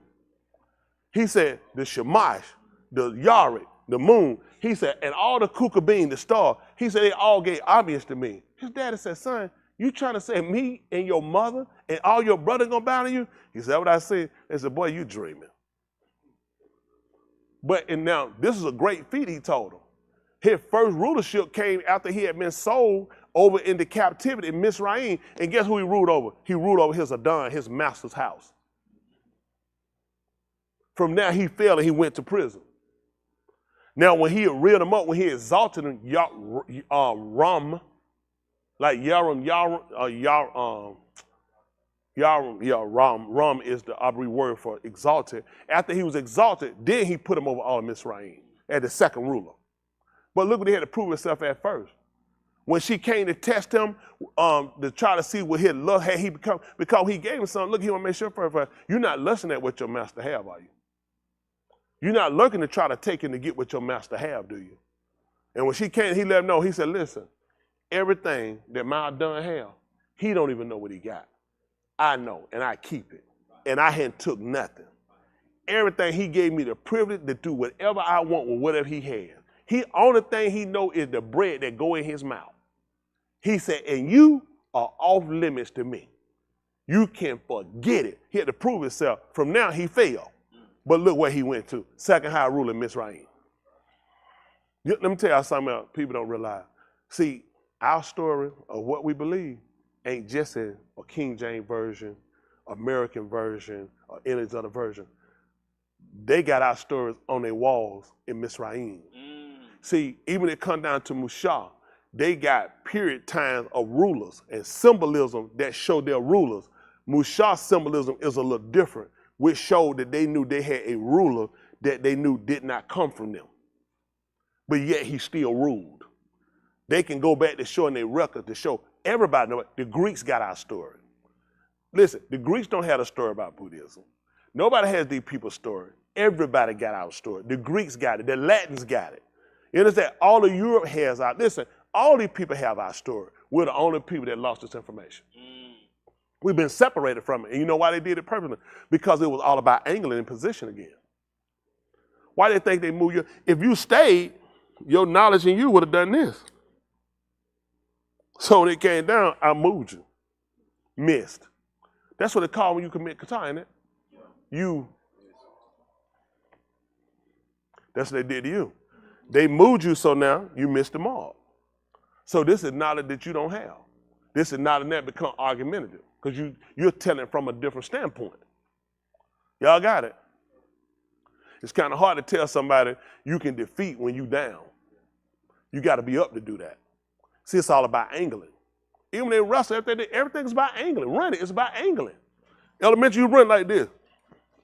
And you start realizing it takes away from a discipline. And at the same time, while you think you're going forward, you're also losing because you're throwing things out of line. That's amazing. They go to the chiropractor. What you go to the chiropractor for? Why? Why you need alignment? As long as you're living right, as long as you're saved, it's amazing. Your back needs, because once your back out of line, what happens with your leg? Amazing, things start hurting. Because what is he trying to show you? When things get out of line, it's not good for you. All right, come on, let's fit this up. Y'all ain't gonna make it long. I ain't gonna try to beat y'all. I can see I'm somewhere y'all ain't, and I'm too with that. But you don't realize you haven't made no forward progress. Football, they give you what, 3 plays. Most of the time, 3 plays and out. If I was you, I wouldn't risk it on 4th. Chris, Bostic, y'all know when you play. 4th and 50, I'm going for it. End of the game only. Huh? Only for end of the game. That the only reason makes sense. These folks finna go 4th and 50 million. I wouldn't even go for it. It's too far gone. You ain't gonna get no 4 and 50 million. What you thinking? 4th down, 50 million yards. Don't even go for it. It's done. Punt. You can't punt. It's way off. It's done. That's right. You out. And that's what you about to put. Really, you really got 3 plays to get this done. Okay. I'm trying to help y'all out. Well, here we go. All right. So he told y'all about this. Here on Shama and Shama, which is the listen what? Oh, we don't think he used Shama. He was different. But we know what Shama is listen intelligent. Oh, arise. For Yahuah speaks. Benin might have reared and brought up. See that? He want everybody to recognize it. He want everybody to pay attention to this. Shama and us. Amazing when he told Cuff, listen, when Cuff identified who he was, do y'all know he aligned himself by that?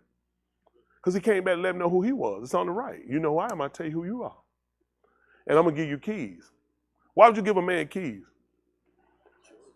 Trust him. That's true too. So he can unlock. So you got knowledge that's locked up. Why he talk about getting his man keys? They understood that because it's locked. Right. It's locked. Right. You can't get to it. Right. So I gave you the key, not keys that he said he used. I gave you the key point to unlocking information, to align yourself. Now, whatever you do here, it's going to be done up there. Whatever you say here, it's going to be spoken up there. So how important that has to be for us? Because he told him that. Is everything you say is said up there? Amazing what you say only stay there. What he said, it stood with up there. If you bound it here, I'm going to bound it up there. So that tells me it's 2 ways to break strongholds or hold things down. Not just say, this is why I tell y'all people can't stop me. Because what you saying can only work here. It don't have no power there. Right. It has to be. Why would he telling him whatever he bound here can be bound up down? Right. Then they bound Shamshun. So why did he break out? Why did he break out? They had no power there. Because they couldn't bound him up down. As a matter of fact, when they brought him out there, they had took his own that they thought had took away appearance or not. That's why it's so important to obtain an inner knowledge. Because these people can naturally take your eyes out. He's only told you about the ooms because this is practical for us based off of your 5 senses. The seeing, the hearing, the tasting, the smell, and the feeling. So that's practical. But you actually can see outside of just your natural eye.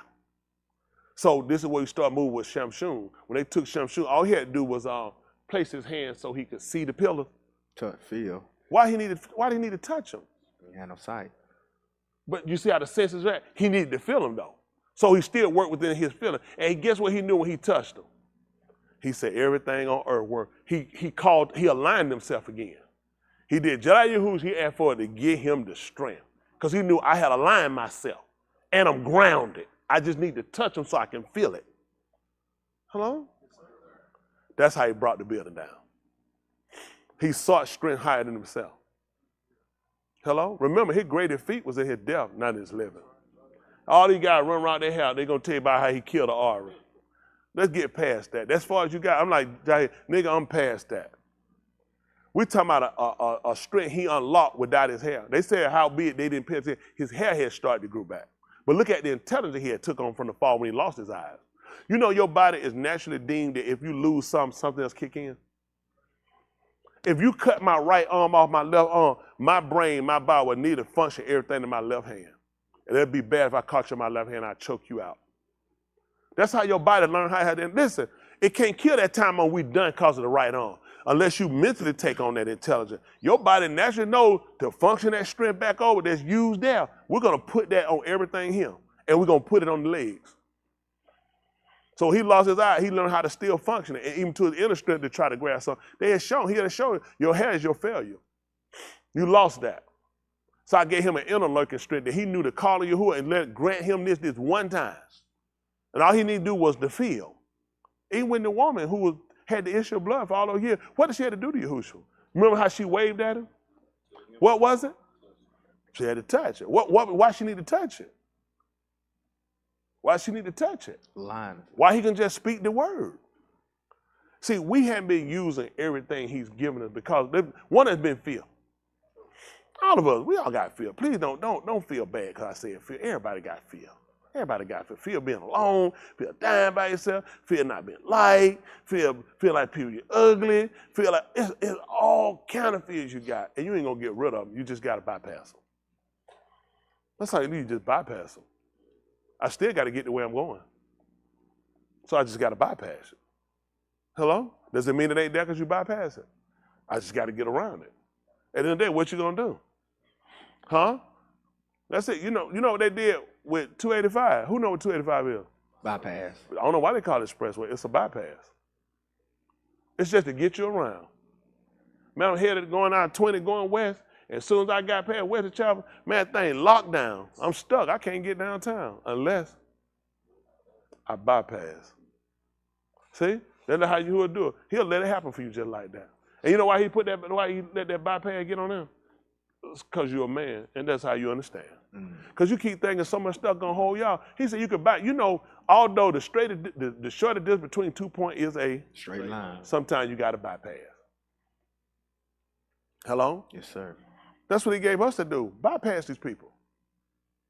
Why you think they got other lanes? Because sometimes people gonna hold you up, go around. Hello? So you don't do, excuse me for a second. Excuse me. Hello, John.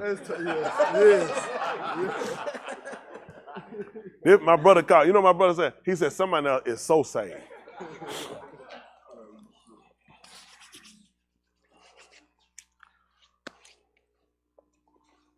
We read enough with that chat. The nigga trying to have too much on. Nobody come over here and do something. Turn away right now. You drive them behind you. They about fast. You come on. Come on, your stupid self. Come on. Get it. You're so stupid. Get out the way, stupid self. Holding me. Why you even got to drive like you so doing? Retarded make me sick. It's not just going around and stop. Waste that. I put too much energy in this. Mm-hmm. I put too much energy in this. It's easy to go around than to keep. And this is what we do. I'd rather keep going. I ain't going nowhere. He going to move. He going to know. That means while they're cussing, he in front of me. He looking at the road in front of him. He might look at me. This is a lot of exerted energy when I can go around. So you got to start learning how to bypass and when you need to just go around sometimes. Hello? Yes, sir. That's what we did. Well, okay, let's look at this. Well, with bypassing, how they work, 285. We'll do that. Give me a situation. Hand, 285. Book. 285. Go around to get it done. Let's do that. Please don't think with your hand in the air. Think before you raise. Do you feel like your husband finna get a check? All right, here you go.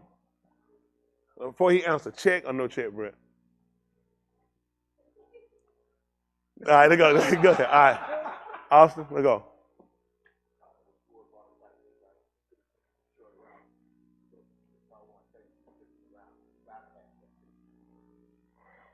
That ain't what I wanted. He talked about there was a shorter way, but he took him around. You could look at that one. That's not what I'm looking at.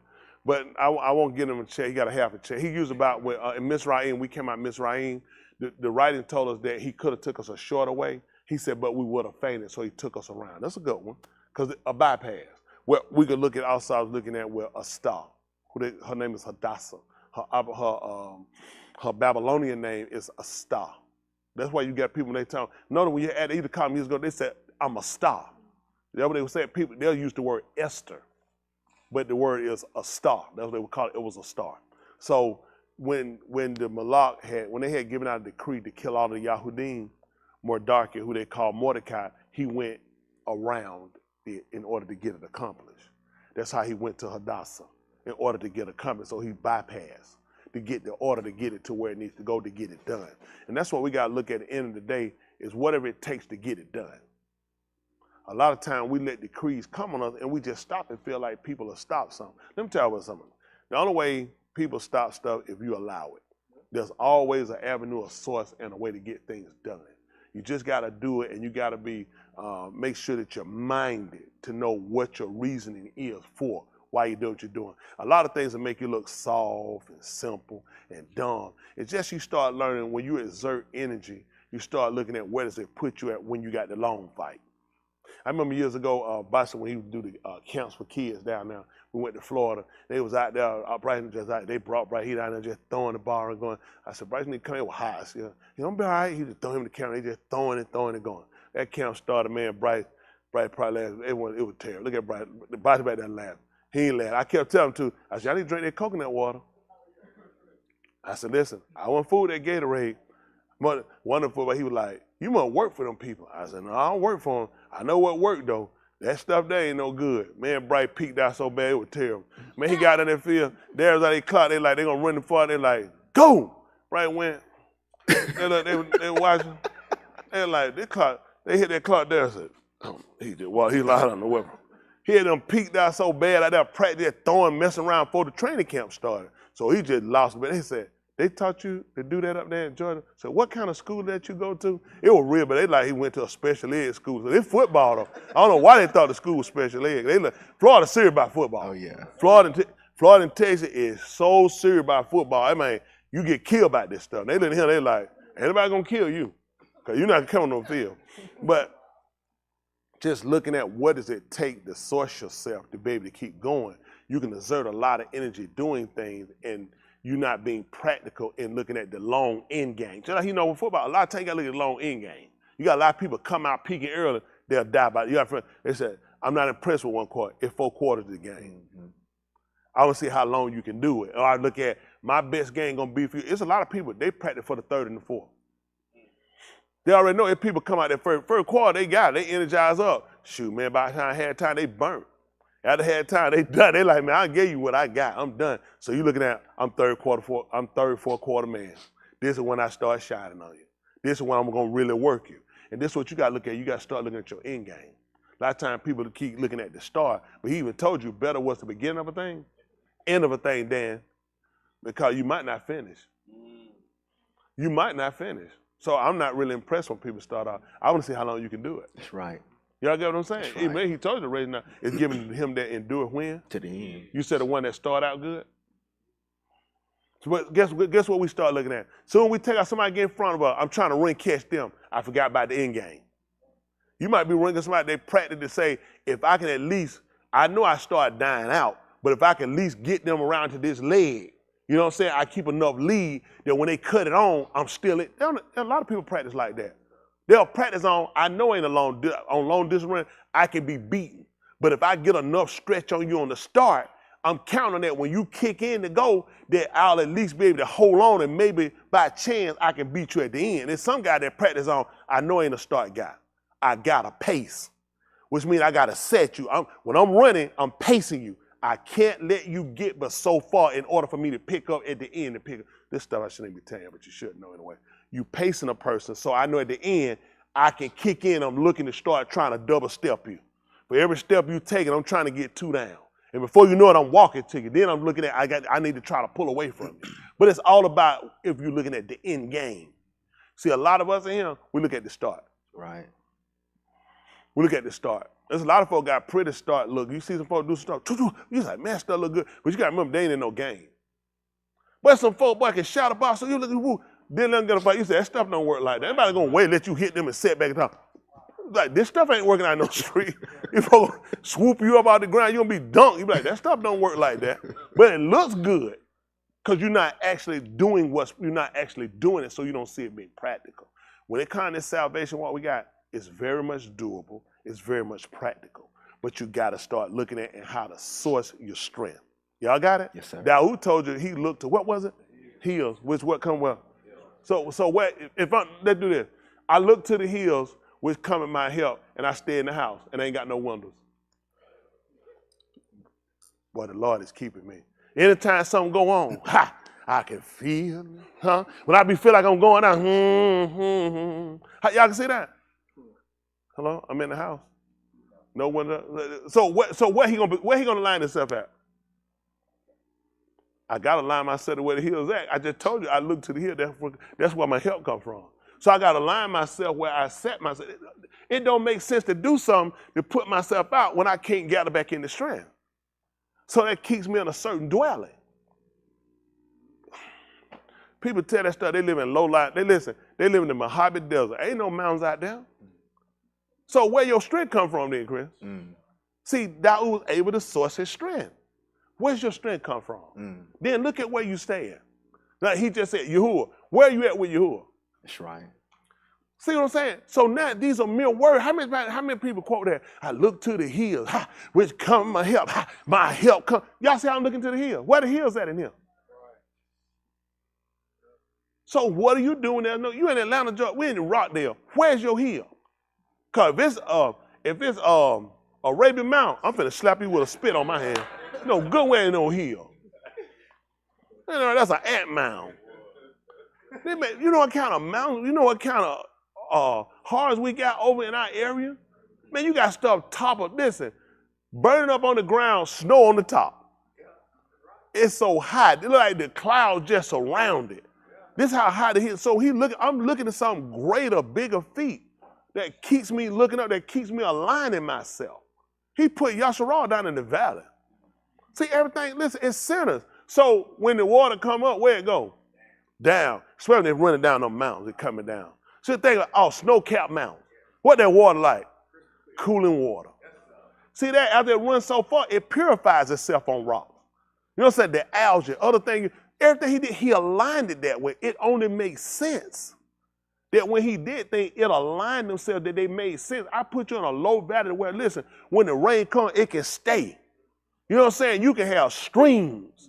You can have rivers that constantly flow. You can have lakes and all these different things. He aligned them where they can have it, which made the soil rich. All these things so important. People just look at, just Yahuah doing. Oh, he don't just say, Barak, I create. He creates the situation to allow. You ain't just by chance. He searched the whole of rocks before he brought them out Mizraim and said, found it. He kept another thing. Think about it. Of course he knew. But the time period allowed them to realize it was this special for you. I was making sure it was in preparation. I will take this much time to make sure it's right for you. How much time will you take to make sure you're right for him? He told you 430. He told you going to be in there 400 years. What was he counting? Hands. That's tight. What was he counting? Years. So when I said 430, what you thought I was thinking? Minutes? Doom, doom, doom. Doom, doom, doom. Doom, doom, doom, doom, doom. Doom, doom, doom, doom, doom. Doom, doom, doom. Doom, doom, doom, doom, doom, doom. That check coming, Chris. What was he using? We got one. We got big. Generations. How you get $2?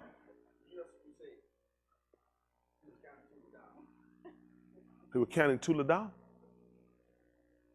It's time. What you gonna say, Big Cook? Don't try to get out the way now. That man a bad. He had a hand. That man still. He went invisible. So nobody know he was counting. Let me tell you something. Hold on. Hold on. Let me ask you a question. Did you look it up? What you weren't looking it up? All right, read your note. What was it? The fullness of time. To align the fullness of time. My brother called that. No mind. Let me remember something. Let's do with this. How do we count days? Sundown to sundown. Sundown to sundown. From Kashat to Kashat. In the middle of the day run. Kashat, we count that. That's how we deplete a day. After we get about 7 of what we got? A week. After we get about 4 of them or so, what do we got? A Kodash. That's a Yari. That's a month. They would call it Kodash is what we call it. So right, Kodash. So after we do that, after we get about 12 or so of them, maybe 13, depending we added one cause at a time, what do we have? Shana, a year, okay? So you know that. So they were using that, but you need something else, which means now you're using the Shama'ims. This is what he was trying to get you to use. You're using the Shama'im to get these times I just gave you, correct? How do you get your darkness? How do you get your light? You don't get it from here. You're using the Shama'im. You need something here. You need something here. Because remember, you need 2 witnesses. See, this is where you fell asleep at. Fell asleep. You need 2 witnesses. So I gave you a second witness. I told you until the time of the Amorites be fulfilled. Sometimes it might cloud. So you'll miss it. You ain't never seen the cloud come right. You can't even tell when it rains. So you don't see no clouds. None is raining. So you might not be able to use that, even though you still got sunset to sunset, for your day. So I need to give you more than one witness, because sometimes some might give off in the Shemaim, you might miss it. But I tell you this, how about the time of the Amorites be fulfilled? Because remember, you needed an ox in the Shemaim, and you need an ox on the Arise. That's how you align things. Pay attention to what's going on here. Pay attention to what's going on down here. This is how you're going to line it. See, things are out of line. He's bringing it back in the line. I need you to pay attention to these different things that's happening, okay? Let me finish this up, and I'm going to try to finish up what I had over there. Please, let's see. I'm talking a little wild. Are y'all getting it? Y'all think? Okay, let's see. Come on to the next one. We already read this? No, we hadn't finished. Oh, sorry. Bring me down. So, we'll ask them to listen for Yahuah speaks. Benin. I have reared and brought up. So you know what rear? Let's see reared.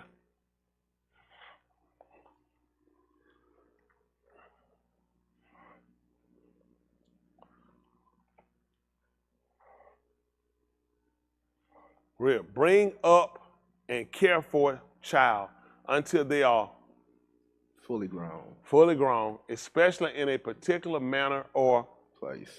See? That's what he was trying to tell them. I reared them. Isn't that amazing? You heard, how many we heard people you reared up and reared before? People don't tell you, the people say, I raised children, which is the same. You know what I'm saying? Or I'm raising children. So people don't realize actually sometimes what you're saying to bring up and care for. So he ain't just say, I cared for them when I brought them out. See, you need to know that. I didn't just I cared for them. These kids basically slapped me back in my face.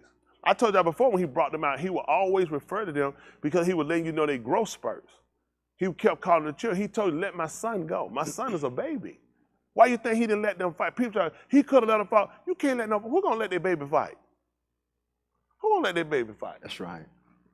He like, I'm going to fight for you. He was trying to show the discipline of a father. A father does not come get his little brand new baby and say, fight.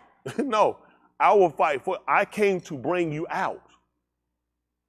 I didn't come for you to bring yourself out. I came to bring you out. And as I kept grooming you, I started changing my conversation. I kept stopped referring you as the children of YashaYahu, and I started referring to you as YashaYahu. That's why I told you I've grown them. I'm not going to be calling you. If people don't pay attention to the conversation, he stopped calling them the children of. Would you agree about it? He would not call. He called them who they were. Because now you're coming into your own. You are coming into your own. That's the whole end, to get you to come into your own. And a lot of us, we're still children. He told you how to be children. In malice and understanding. Be mature. He told you to be grown in understanding. And the problem is, you're a child in understanding. And then you grown when it come down to doing something you ain't got no business. So he's trying to get you, so guess what happened? You out of line. Right, right. You got the characters, they just out of line. Sometimes you got, they probably no doubt they shooting production on film. They got to say, stop. What, hold on. Hey, that's not even your line. I'm sorry. For me to be efficient, what I do, I try to learn the whole script. Okay, that's good, but you just read somebody else's line. That's not your line. Now you find out you're out of line. This has been our problem. You're supposed to be children when somebody trying to get you to do wrong. As you come and they go rape these hoes. I can't get that. I can't get that. I'm not there. That's how he's supposed to be. When it comes to things that he understands, he's supposed to be mature. You're supposed to be a man. You're supposed to be solid. You're supposed to be firm in your decision making. Sound.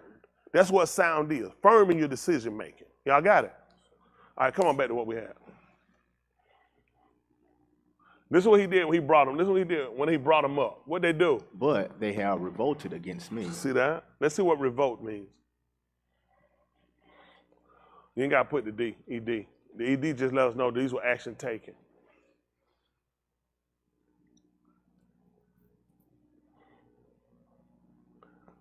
Raised in rebellion. That's what he found out they did. I brought them out and they rebelled against me. This is what we do. You fought back with me. That's dangerous. Come on. Let's go back to what we have. Verse 3. An ox knows his owner. This is when you really dumb. This is such intelligent that a bakar knows his owner. And a chamor his Adon's manger. But YashaYahu does not know. My arm do not understand. Allah's Kata Gui. See that? Arm laden with iniquity, a seed of Rosha doers. Banim that are corrupters. They have abandoned Yahuah. They have despised the Kodash one of YashaYahu. What did they do? They have gone away backward. So this is a direction. This was a direction that they had gone away backwards. We use symbolism we can use when it came down to Nuak. Remember when he was in the tent? When Shem and them came in and they found that he was naked, him and mom, they came and they covered him, but they told you how they went in. Is that the normal way to go in? Why did they go in backwards? Because they didn't want to see it. Guess what he just told you? What did he just tell you about them? Gone away backwards. Somebody said they're wretched. That they had gone away backwards. They positioned themselves so they couldn't see. I gave them a way to go. Remember, they came out of Mizraim, they were following in the steps of. Wherever the Yared went, they followed. Wherever the cloud went, they followed. But now, they have gone away backwards. It makes sense when they told them, cause him to move from us. 30th chapter, 38, YashaYahu. I know we had the 24th chapter. Y'all all right? Yes, sir. If we don't get this right, y'all, listen, the thing is wrapping up faster than what we know, okay? Yes. While we're sitting here, everything is unfolded. Yes. Other things are unfolded. Y'all know what, who they got hit with that earthquake? Afghanistan, y'all heard they got hit with an earthquake the other day? They got hit with another one too. Another one, 6.3 right behind us. Yahuah is shaking these places up. Know the way you find most of your devastation? India. Over in China, over in the region area where we would have dwelt. They getting the hardest destruction. And nobody paying attention. Because all these people have faked their identities. No different than us. Yeah. You done faked yours. Yeah.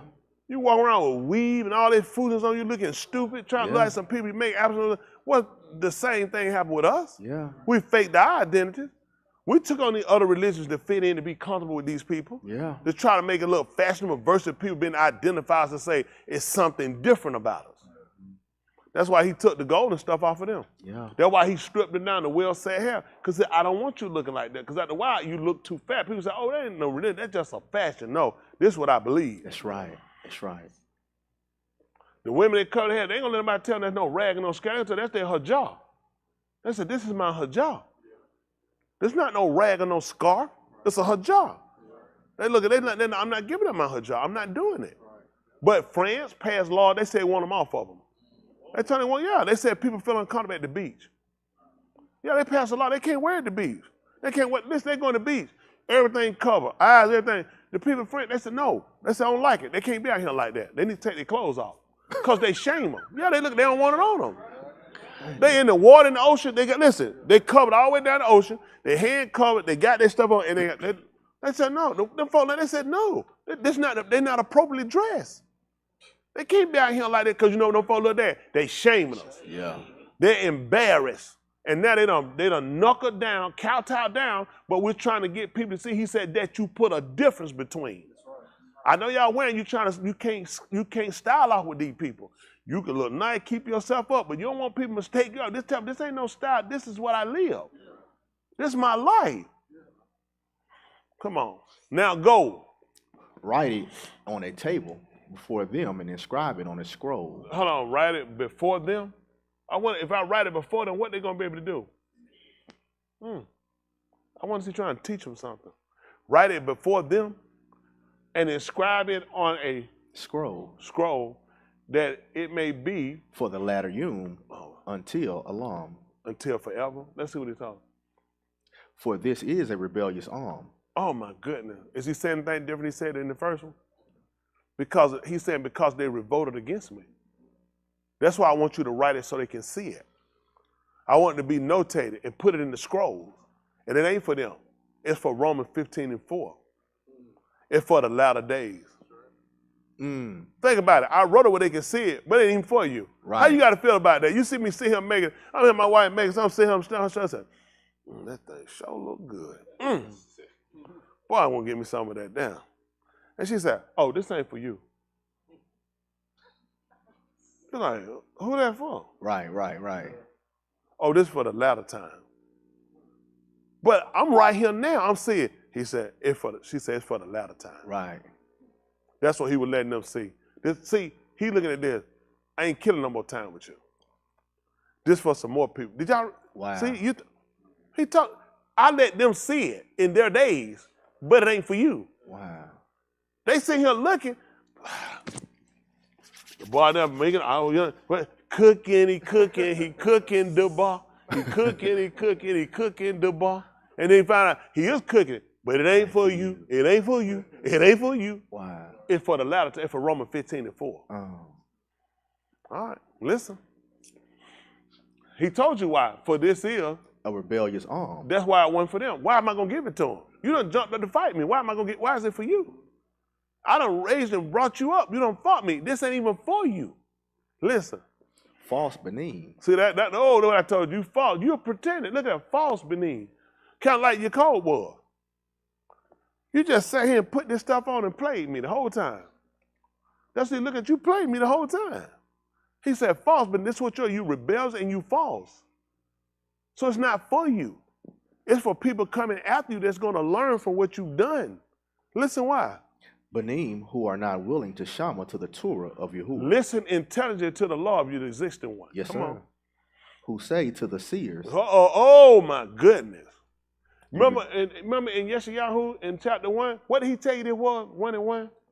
Kazum. So this something he was dreaming? I see this. Mm-hmm. He said that's why it ain't for you. Because this is what you say when somebody tries to tell you what they saw. Listen. Who say to the seers, you do not see Kazum, and to the Nabaim. Hold on for a minute. You don't see that. You don't see that. No, you don't. Stop it. Don't even say that to her. Don't even say it. You don't see that. What else?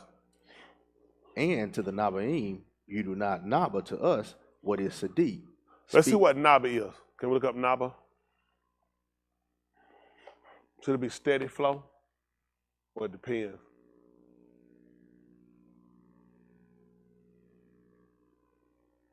What is it? N-A-B-U-A-H? Or N-A-B-A-H? Huh? That's a different one they're using now. That's a different, he said using a different one. They're not using naba. Use what they're using, because it's going to be a different.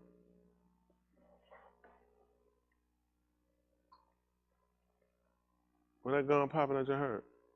Come on, lady. Come on, my brother just called. You really good in the spirit too, ain't it? The spirit of pop. Pop that check right on up there too.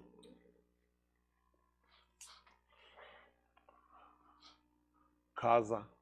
Chazah is the word you to gaze at, to perceive, to contemplate with pleasure, to have a vision here. To have a vision. Oh Lord, prophesy. Because they're going to say prophesy not unto us right things. So chazah is what they're using. Y'all got it? Chazah or chazah. Remember, they're using the CH. They're saying that the ka, that I'm telling you that double H, and they put the double H to let you know how the sound will be. It'll be like a hot because you put a double H beside each other, which is typically not practical in English, but they don't understand they didn't use a CH.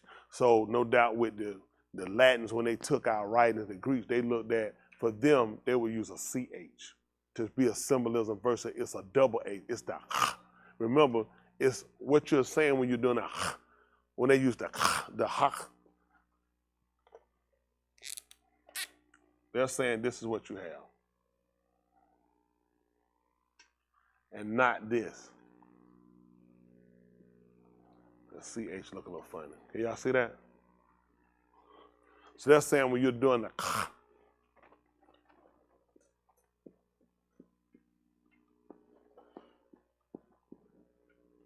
that you're actually saying not. And the reason why they're saying that this is this because this is a wall. That's why I'm going with what they say, not CH. Because remember, the is actually a wall. That's what they put up the wall, okay? So when you're enunciating the symbol, this is how you enunciate the symbol. This is what we talked about again, what we talked about, transliterating. So you're writing in order to pronounce what this is. The is a wall, okay? They're saying ka. They're trying to put a CH there for the sound. But the symbol for it is this. And all they did in order to create what you call a H today is erase a couple of lines. And now you have what you would call today a H. That's how they created it from your writings. Okay? That makes sense? You just kind of, it's just stuff I watch about them, and you need to know, this is the problem. If you don't know what your enemy use against you, then you're constantly being bombarded with it. By the time you fight it off, like these diseases that's coming out here, typically what you try to do with diseases is to get them so you can learn them. You try to get someone so you can start to learn from getting a specimen so you can start to learn where did it originate from. This is what they try to look at. When did this virus originate? Does it transmutate or does it keep the same? Then they'll start running tests with different animals, trying to see based off of certain animals that are sick versus our animals that are well, so you can kind of come up with a conclusion on how it occurs, what's typically the deficits of it, and whether or not the mortality rate. All these things you're trying to look at. How many rats can I inject this in? How many rats recover? Typically what your body does with virus, your body is constantly taking in viruses, because viruses are always around. People, then you're a virus. That's the problem, you're a virus. So your body takes the virus and it starts to build. When it takes it and your body uniquely takes it and it starts to formulate how to keep it from becoming more detrimental. So it'll start trying to build itself up, what we call become immune. It starts to build up an immune to when it comes, I can fight it off. I don't allow it to come in and start to just overtake me. Y'all got it? What your body does is what you haven't been doing when sin comes. He needs you to learn that about your body. You never knew it except science. That's how important science is. Right. That your body takes part and it builds from to say, we're good with that one. Right. Don't have to worry about that. Right, right. You can inject it in like the polio disease. We don't typically look at working at polio. You get polio from roaches. A lot of them that carry these diseases too. So your body, when you inject it, your body took it in and your body built an immune system. They said, polio going around. You say, I ain't worried about it. I already got a defense against it. See, he needs you to learn that because you're a man. So now we're telling you the sin going around. Where you at? You ain't worried about it because you got immune against it. You hadn't. So when you ingest it, katan, and you found out how detrimental and deadly it was, you supposed to do like these people do that when the corona came out. You should have went and got an antidote for it. So they come, it don't take you down. It don't have any effect over you. That's the purpose of the word. Now we're taking the word as the antidote for every illness and every sickness and every situation you got, but you use it when it's convenient for you. That's why you keep getting overtaken in situations. Okay. It's all about where you at. Okay. Who say to the seers. You do not see Kazum. And to the Nabaim. You do not Naba. Well. And what did we say it was? He said you don't Naba, right? Let's see what they say. You don't gaze at it correctly. Chazah. You don't perceive it. You don't perceive. What you say? Chazah. But you still pronounce it with the CH. Or they use the CH, and I'll play with it with them. But let me just see the symbol for the why I'm saying what I say. How about that? You take it how you want to take it. I'm just telling you what let's just look at what it say. Okay, this is the Auryah chart. Blow it up for them. Look at this.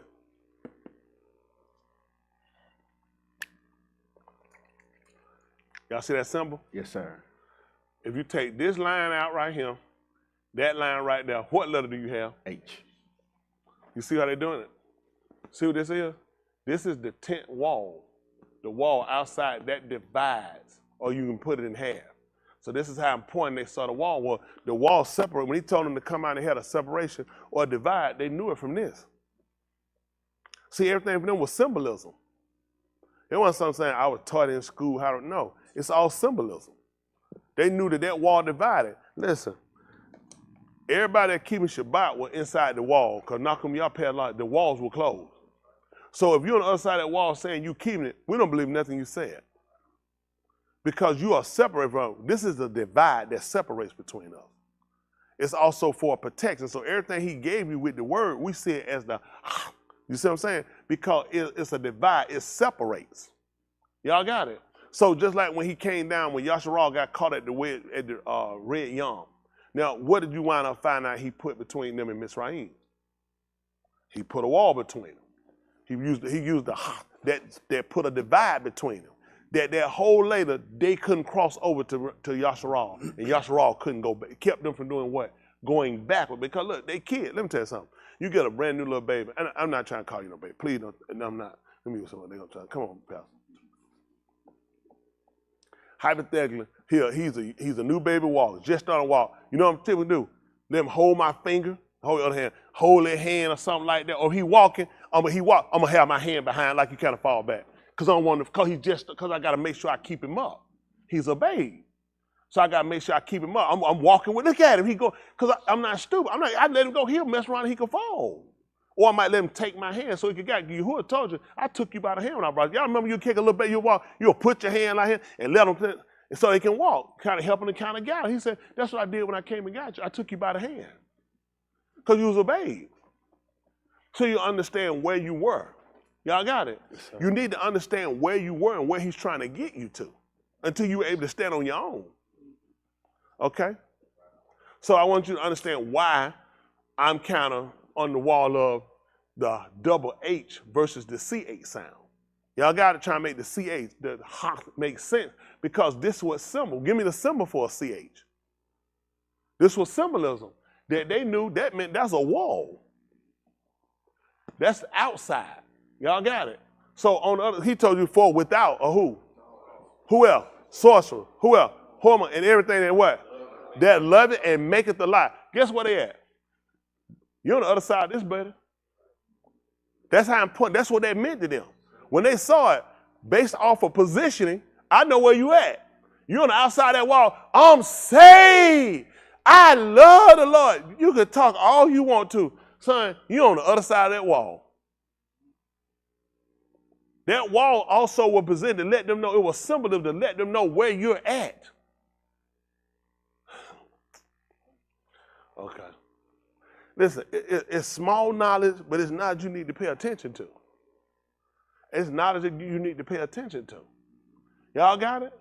It's things that you really need to pay attention. And the reason why you need to pay attention to it, You're trying to walk in the steps of some people that you can't possibly walk in their steps unless you understand things the way they understood it.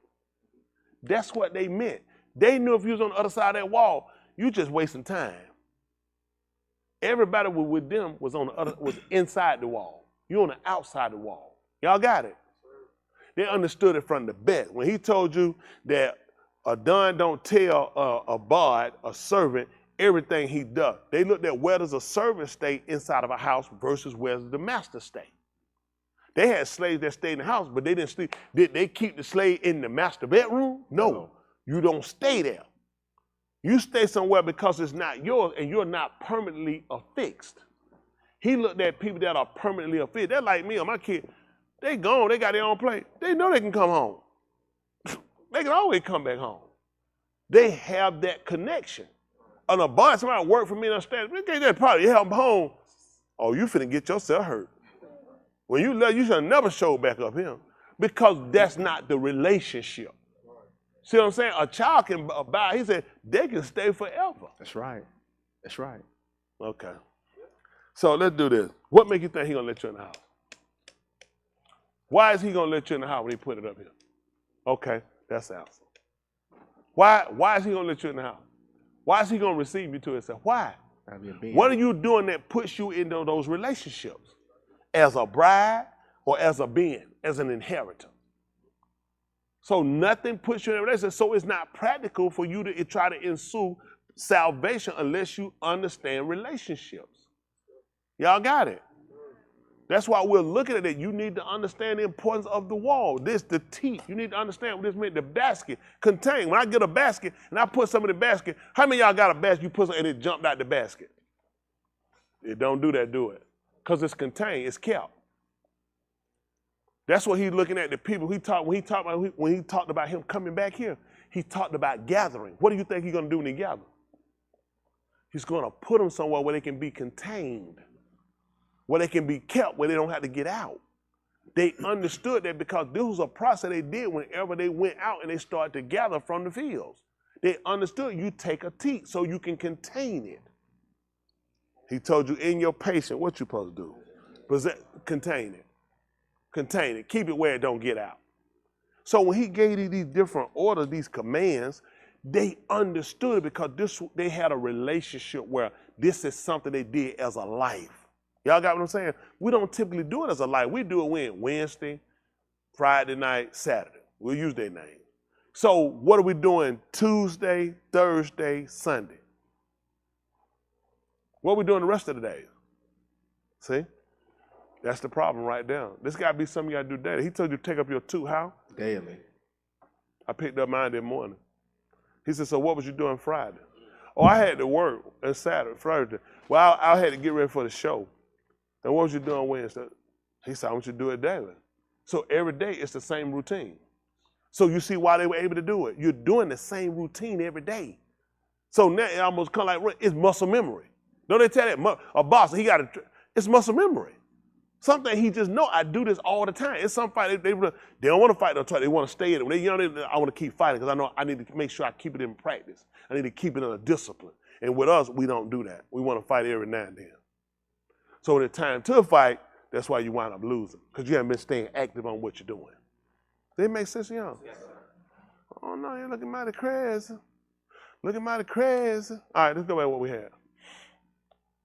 All right, so who say to the seer, you do not see kazoons, and to the Nabaim, you do not nabu to us what is Sadiq, right. They don't believe it's right.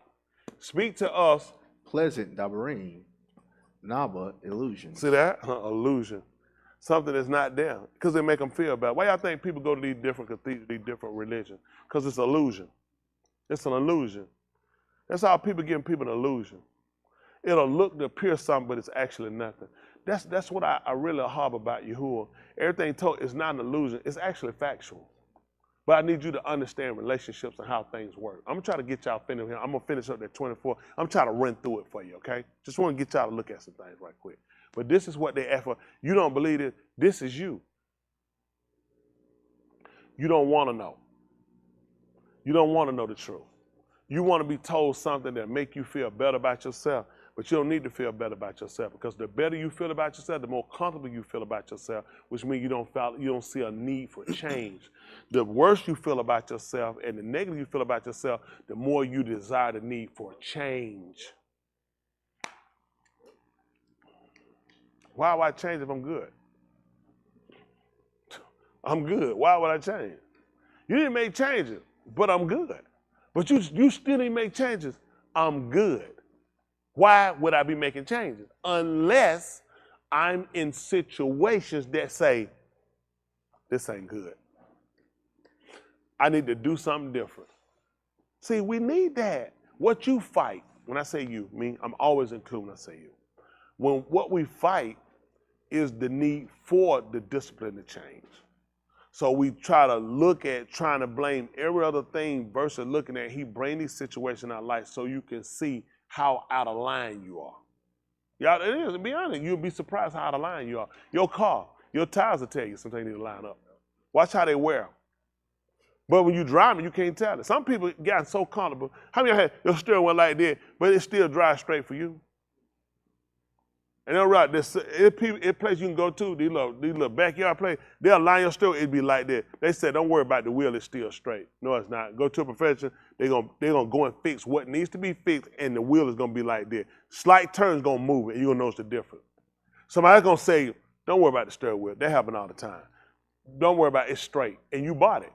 How many of y'all ever had a line up where they done that? And how many of y'all, when they talk and explain to you, it makes sense? That's how people do with the religion. It makes sense. And you looking at it, it ain't straight. It's good. Believe me, we put on the computer. So you see what happened? Princess, you ready to get your check now or later? I hear that thing popping in your mouth. Don't apologize, just check. Ain't that right? Pay yourself, okay? Get your check, baby. So what happened? That's all. When I tell you pay yourself, you know what that means. You all right back there, Joanna? Did you do anything that week? What that mean, y'all? She said, I said, you do anything? She said, did I do anything this week? Thinking about an answer. All right. Ken, did she deserve a check? Yes. All right, come on, Joanna. We got to get. This is the house of check. I remember she first came, she got that check. She was so hurt. Preacher, let me talk to you, preacher. Really a check? I'm like, oh, yeah, really a check. But why, preacher?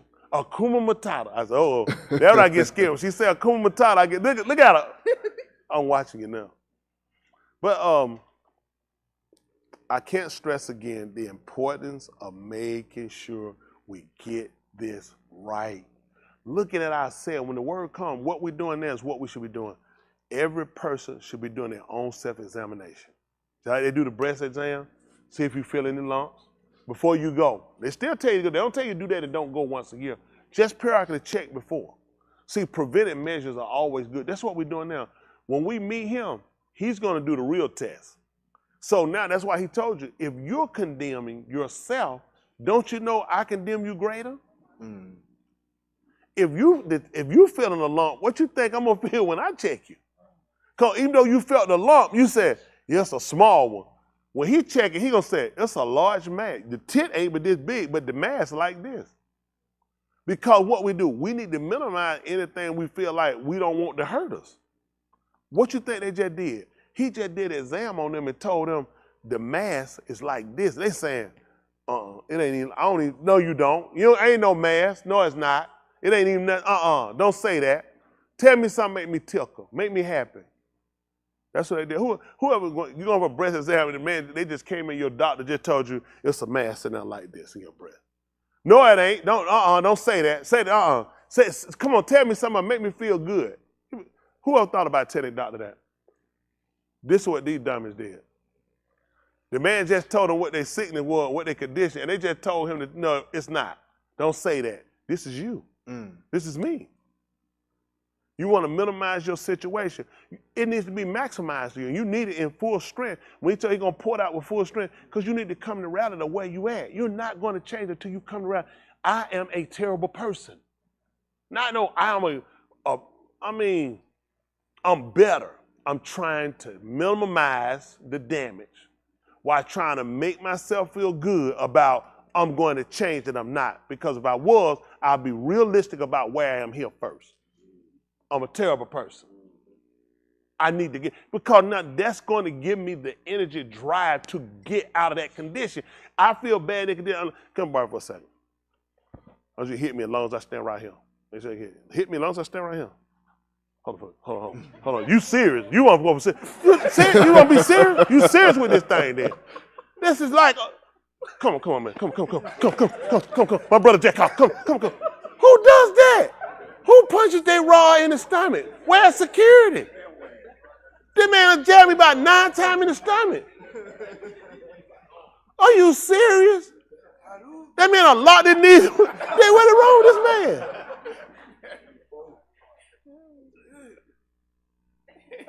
I'm still memorized. The man lost it. So anyway, what was supposed to be done with an actor, somebody who read the script, was as long as I stay here, I'm constantly going to be hit until I move. So now, this can go on as long as I'm comfortable.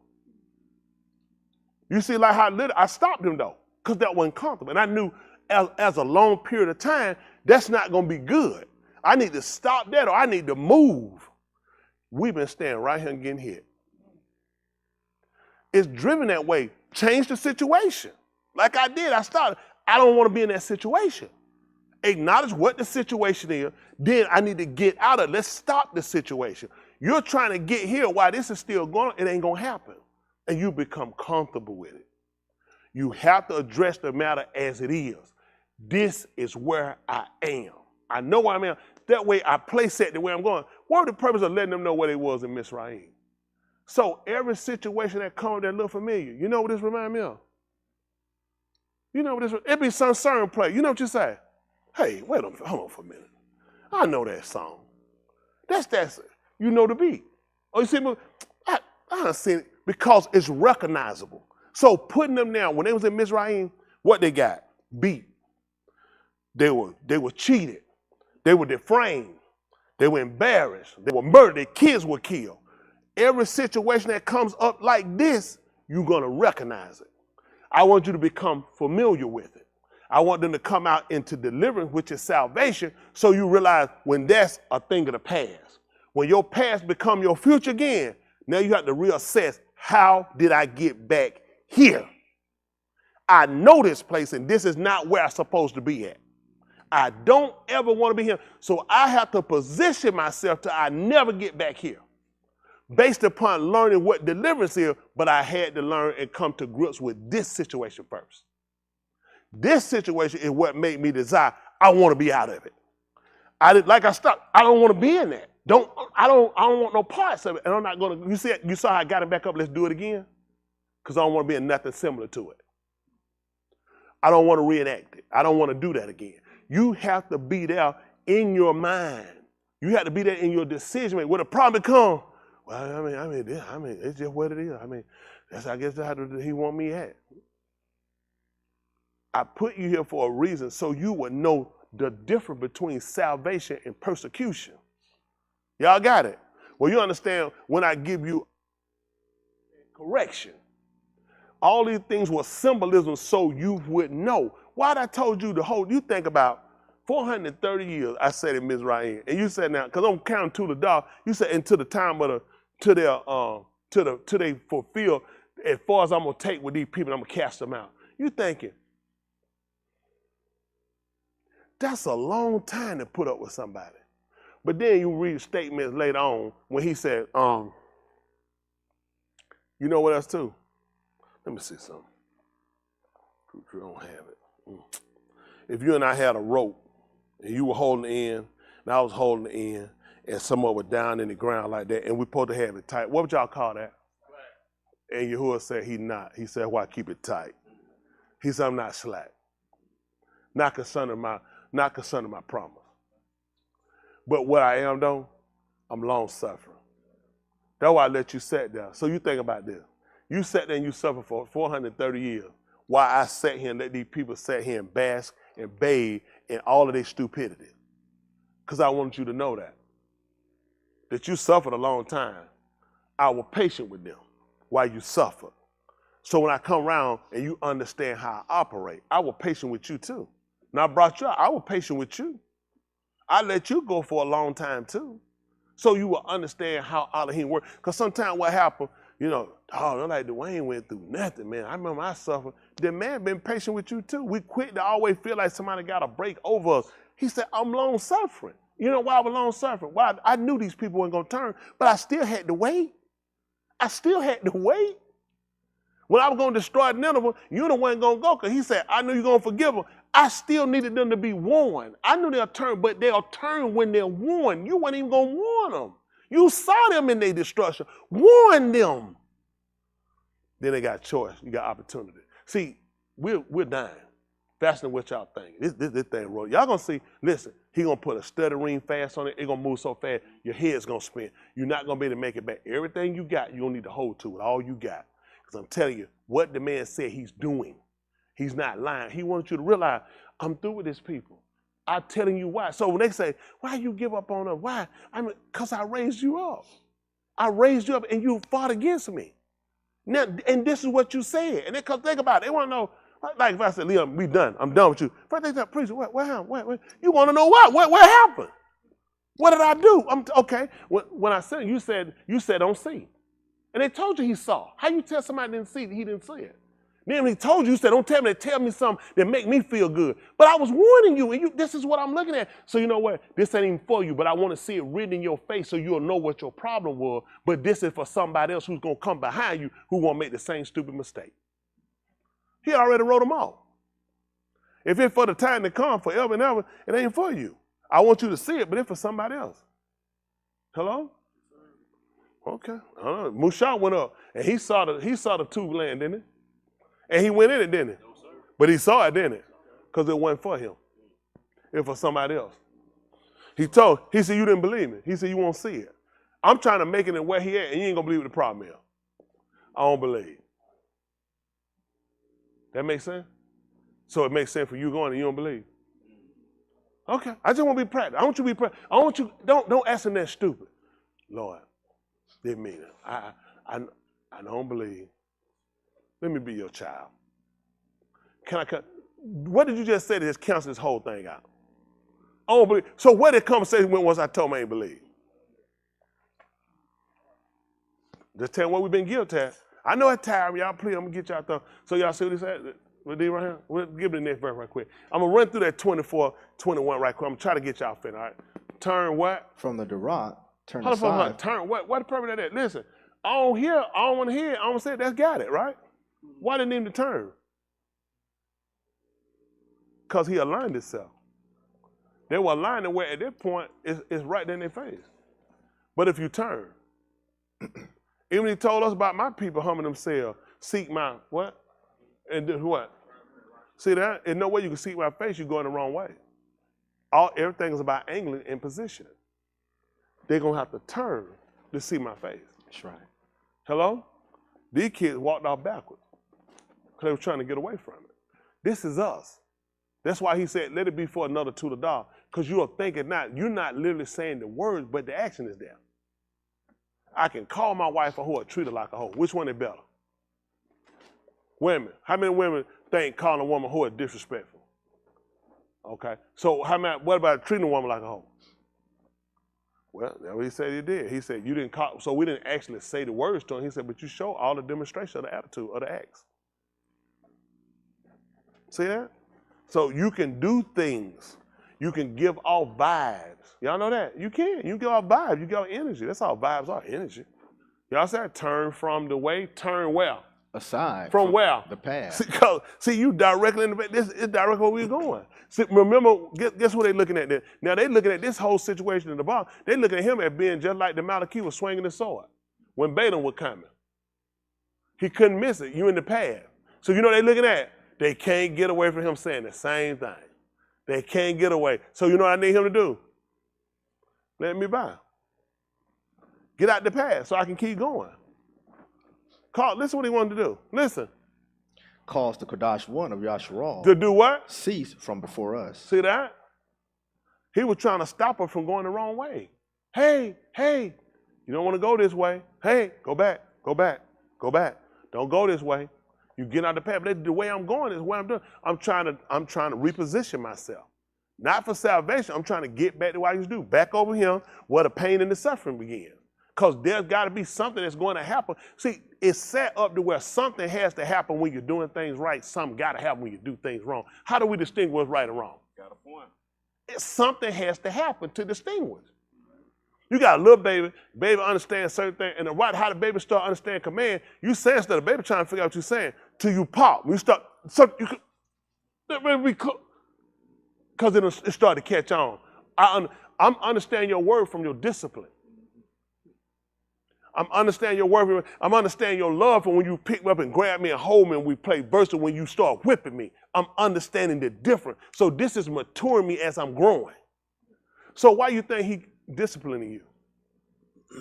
He's trying to get you to understand vibes and signals, signs. Everything your parents, you can tell they're going to get you. Boy, they look at your parents. What you thought that meant? Oh, they happy with me. They finna give me a prize. They're going to kill me. It's certain look, they turn and look at you, you like, I'm in trouble. This a mess right here. So you could distinguish. You got what I'm saying? But that comes with maturity. Now, a newborn ain't going to be able to do that because they're not able. They don't have the skill set. But as they start to grow and mature, they start to put things together when you tell them by actions that follow behind it. You hungry? They start teaching eat. They say eat. Then you start feeding them. Then why the kids start saying eat. Because they understand. It'll associate when I say eat, we getting food. I'm letting you know I'm hungry. Through things that you've done and through the communication, I'm starting to put what you give me, those symbols, together with words. Eat. That means pop. They say pop. You want a pop? They be pop. They be stepping, they realize, okay. You talking, you're like, okay, you got it. You see, they start to, what you think the purpose of why he disciplined us? So when you come in here, this supposed to be eat. When you get off, pop. So you start to associate, so you can distinguish, so you can put a difference between. Okay? So they want him to see from, listen, what does it tell us? So I can finish up. Come on. It's a little long, but he got to have a reason. Therefore, thus says the Kodash one of YashaYahu, because your rejection of this debar and your trust in the oppression and perversity, even resting on it. They put their confidence in that thing. They thought that was their peace. Therefore, this iniquity shall be to you as a broken section falling, like the bulging out of a high wall, whose collapse comes suddenly in an instant. That's what he told them what happened. Every day he said, put it to a semblance of a wall breaking out. Why he wasn't telling about a wall? They understood that. They knew when Jerusalem walls fell down. He said, consider it as a wall falling down. Consider it as a breach, as a break. Because of your rejection. They needed something to associate it with. What is this like? Because I don't see it. I guess stuff that you've done, things we done, well, I don't see it the way the book said. So you got to talk to me in a way where I can compute it, where I can put it on. He said, well, consider it like a wall. What happened when that wall broke down? Then they took us out. We went into captivity. He said, that's how I want you to consider this. I want you to consider it as a wall that swole. You see a bow. You said, that wall, they're about to fall. He said, I want you to realize that's you. You're about to fall. You see a bulging wall. You said, that wall got to come down. That wall not right. So they were master builders of walls. So if you see a bulge in the wall, any fool know, man, you got to tear that wall down. Hold on, what did I just say? What did I just say he going to do? When he sent Yahuah on the scene, you know what he told him did? He said, I brought you to tear down. Why when I tear a wall that they got a bulge in it? Why when I tear a wall that they got a swell in it? Tear it down. But when I tear it down, what he told him to do? Now go back and rebuild. But he built it, he said, put the plumbing on it. See, when these people start out, they've been going wrong. He saw the end. So now this is how we become better. Because we're learning from their mistakes. I told you, everything he wrote was for Romans 15:4. Whatever was written aforetime was written for our what? To show us, to teach us, to tell, to instruct us. So that through, that's right, without going through falling or fainting or going away, and the nakum, the comfort of the writing we might have, that's a cord. So you'll hold on, you won't quit. Let me finish the 24th chapter right quick. 24, I'm going to use two of them right quick. I'm going to try to run through. That'd be fine. Can I give me that little time? We'll get ready. You have to shake it out. Hang on. Grandville, you've been hanging. We'll get you one of them coffee IVs. Shoot in your arm. Now we're going to get him a rat, but he ain't got one more toe and half a crock. I'm going to do that. Ain't nothing wrong with no one toe. Don't think I'm saying that. All I can repeat is what Haywood told me. Huh? Hello, I'm trying to. I know Haywood told me that. Haywood said, but you might hear said don't say nothing about it. He was talking about if your car broke down, you probably couldn't use a tow truck. We said it like, I was like, he was like, don't repeat it. I said, you ain't got to worry about it, because live streaming ain't on. So I just, cut it on now. We ready? Cut it on. I said, cut it on, cut it on. All right, ready? This is Romans. What's up? Mathatyahu 24:4. We'll try to run through. Listen. And Yahushua answered and said to them, beware lest one misleads you. See, now, get what happened. Just like now, the leader can get you to follow in the wrong path. The people try to get the leader to go in the wrong path. See that? They told him to guide the path. Listen, follow them. He gonna guide the path. That means you're gonna be with us. See, you can't condemn us if you right here with us. It look bad for a drunk to tell us to stop drinking. A cigarette smoker tell us to stop smoking. Don't it look kind of bad? And that's what they were counting on. If he got away, then he's just like us. What you think the purple getting Shamshun to find out where his strength was? So he told you. He said, if I do that, I'll be like. That's why Yahushua tried to stay clear of us about certain things, because I'm not trying to be like you. I came to redeem you, make up for a bad aspect. And if I come and do the same thing like he told you, then it gives you an excuse. But the fact that I came bearing the same uniform, yet I bear a different trait, now you don't have a cloak, which is a covering, something to hide or to protect you. Just like when Noah and them, who they call Noah, when his men them came in, what you think they came? They came to put a cloak over him. That's what they did. They were putting a cloak. All the cloak is a covering. He said, but when I came, he was kind of more like that they call cum. He took the cloak off of him. They landed him naked, pulled that thing off of him. Everybody, his brother and them, they seen, cover that up. Nobody don't need to see that. Cover it up. They need a cloak. Right. See what he did, he took the cloak off of them. That's how we knew they were naked. Hello? Okay. Go figure it. All right. Listen, next verse, 5. Listen. For many shall come in my Shem, saying, I am he that is the Mashiach, and they shall mislead many. Oh my, see that? And they shall mislead many. Which means people gonna walk in them same steps. Come on. But you shall ultimately shama of wars and rumors of wars. And you shall ultimately hear of wars and rumors of wars. When? Beware. You said, where? Beware? Beware lest you become alarmed, for surely all of this shall happen, but it is still not the end. Listen. For one GUI shall come against another GUI. Because Russia raised up against Ukraine, of course it was some more, but those one is more noble. And? One Malkuth against another Malkuth. That's right, because you got them over now, like Saudi Arabia, they consider to be called a kingdom. A lot of these people say, talk about these kingdoms, these empires are going to start right. First you had the nations. They don't consider themselves empire, they consider themselves to be nations. We come down the middle, a lot of people look at kingdoms. So these like Jordan, all the places, those places were considered to be kingdoms. And there shall be famine and disease and earthquakes here and there. That's a man. We don't have none of this, so don't worry about it. Yes, sir. We don't have none of this. Yes, sir. All I want to know, when did these other gods tell us about it? They didn't. Come on. But all these are only the beginning of birth pains. So sometimes what'll happen, this is what happened. Now, for women, they understand they had kids. Because typically sometimes a woman has to learn how to design. If you have a child, you have to start learning when a pain is a pain. You need to go to the hospital, or that's just something you got to lay there and suffer with. You ever had them framed to come, and it seemed like it's delivered. You ever been before and they told you go back? It wasn't. But it felt like it, don't it? You ain't going to believe it. When you watching this stuff, it'll feel like that's the end. He said, it's just the beginning of your birth pains. Hello? He told Auryah that when we was in the gun. He told her how she gonna have a kid. And so, how you think people having them right now?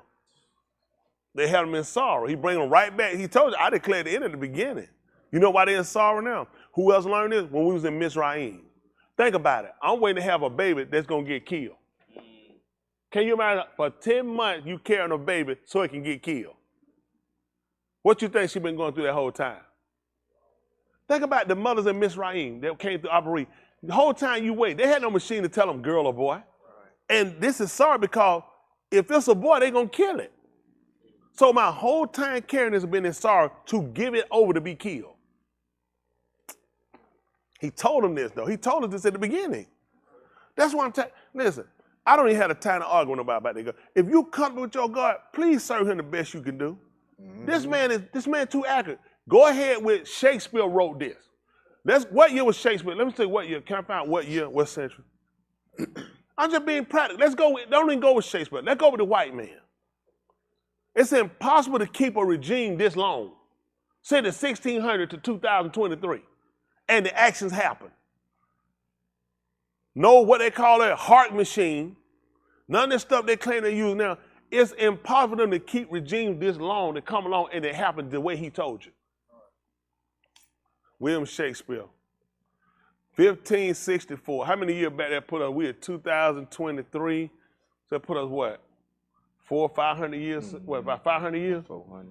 And you tell me William Shakespeare wrote this 500 years ago.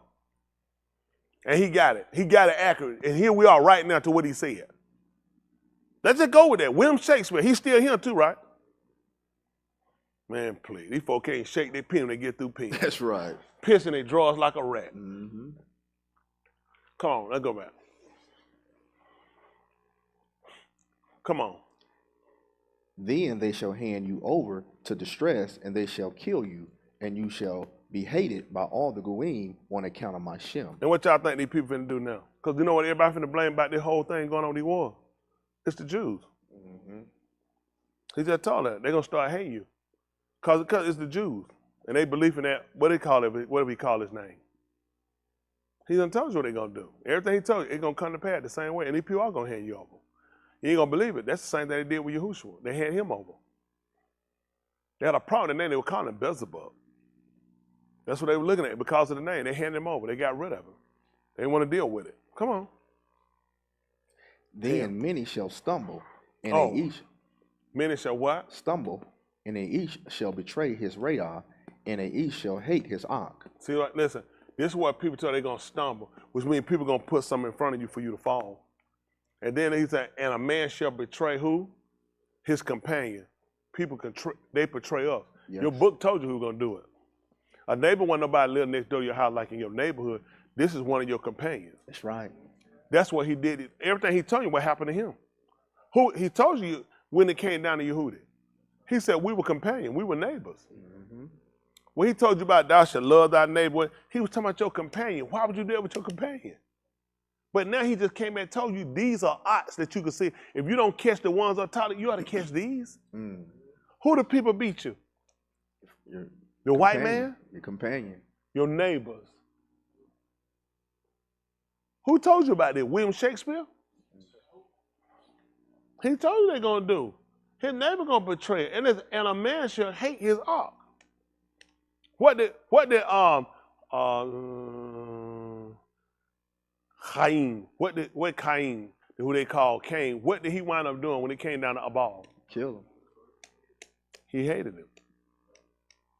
He hated him. He told you man gonna hate his own brother. See that? He hated him even to death. But who told you about this? Yahuah told you. When he told you about it? Just now? In the beginning. I told you this in the beginning. I told you this in Barashit. Why people act like this something new? Come on. Many false Nabaim shall come and mislead many. Wow, that's amazing. Nobody, they ain't here yet. They coming. Come on.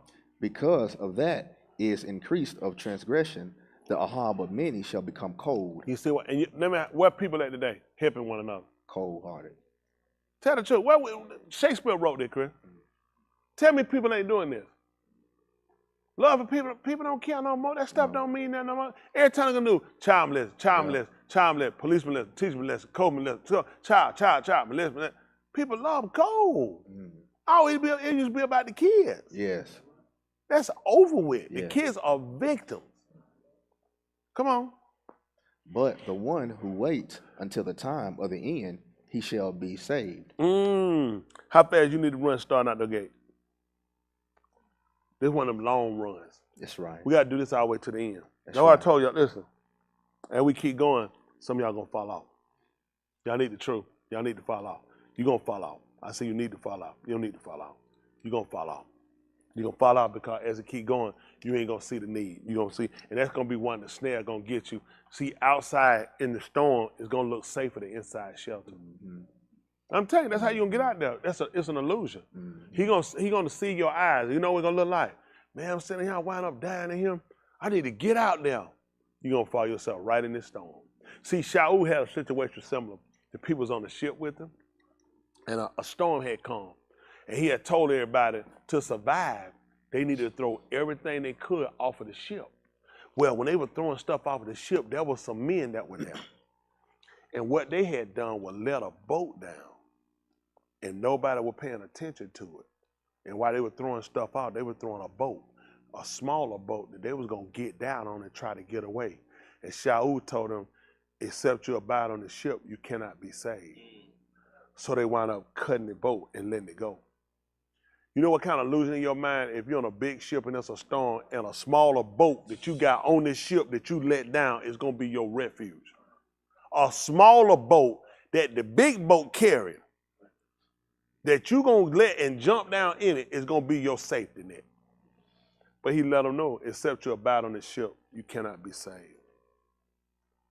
See, before that happened, when YashaYahu told him that, Hhet had came and appeared and he told him why he made the statement.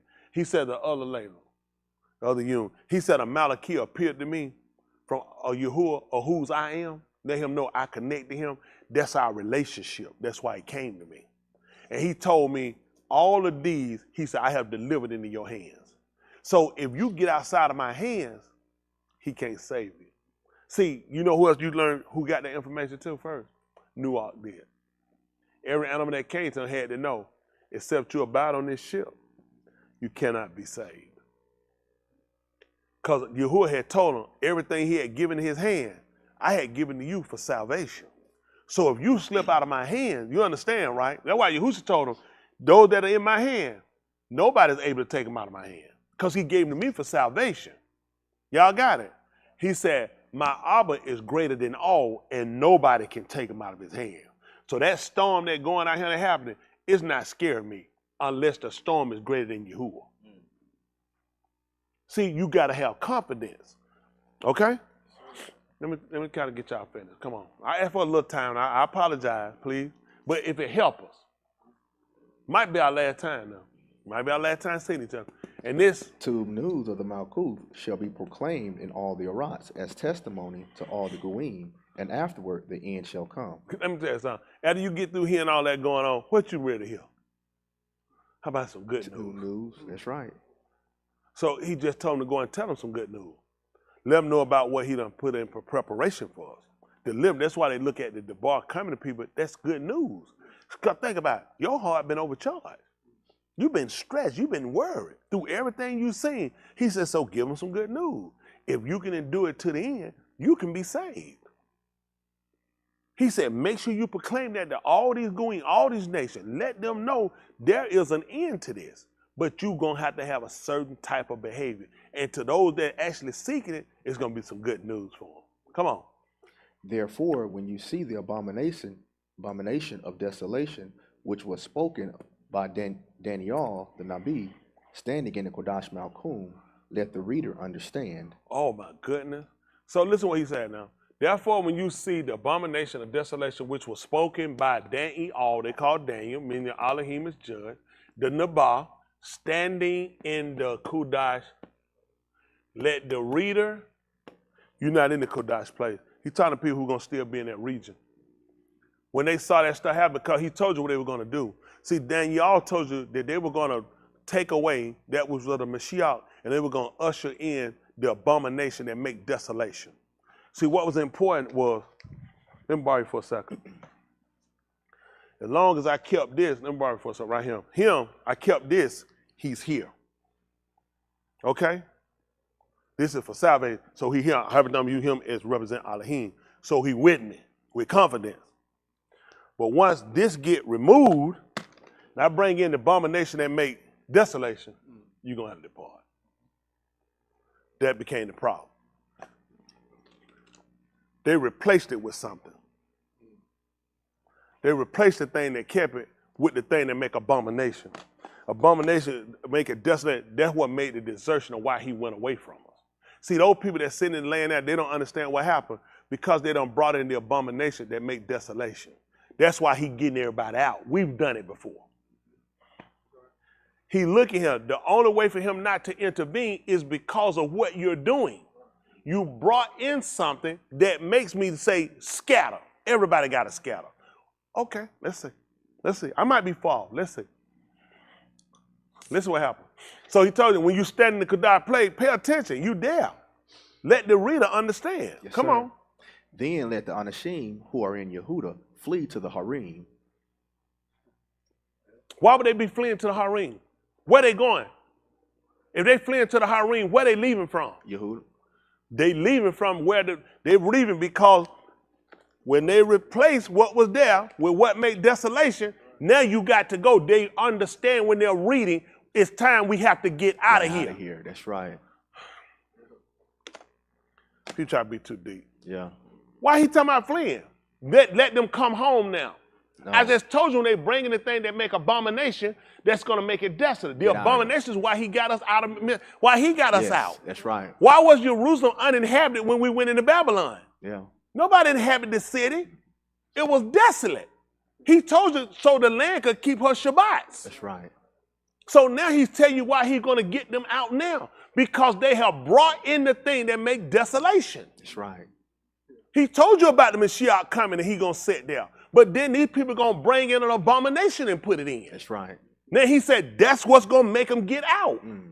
Now let the readers understand it. That's right. Come on. Now he wants you to flee to the Harim. Come on. And whoever is on the field must not return to get anything from his bed.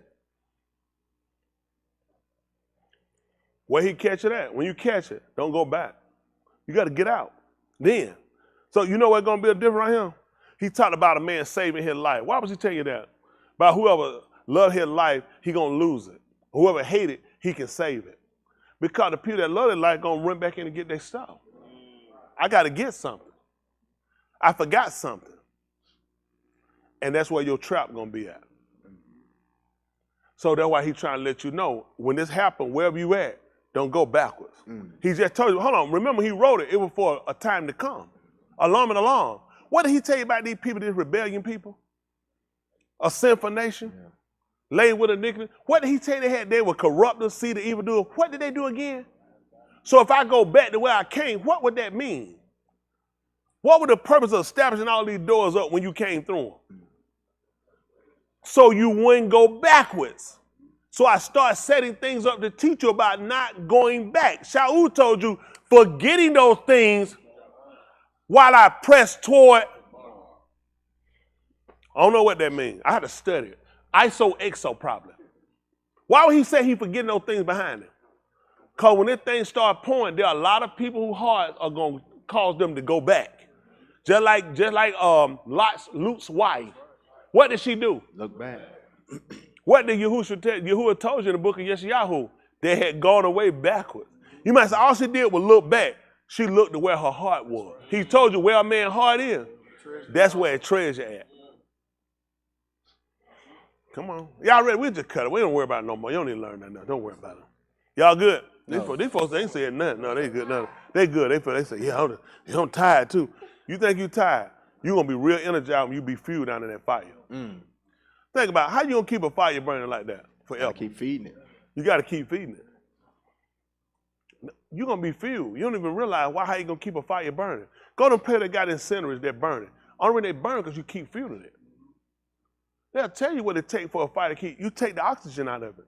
You get the fuel from it. When you get these large forest fire, all you got to do is dig out. You cut, separate back. So you say, that's as much as you can burn.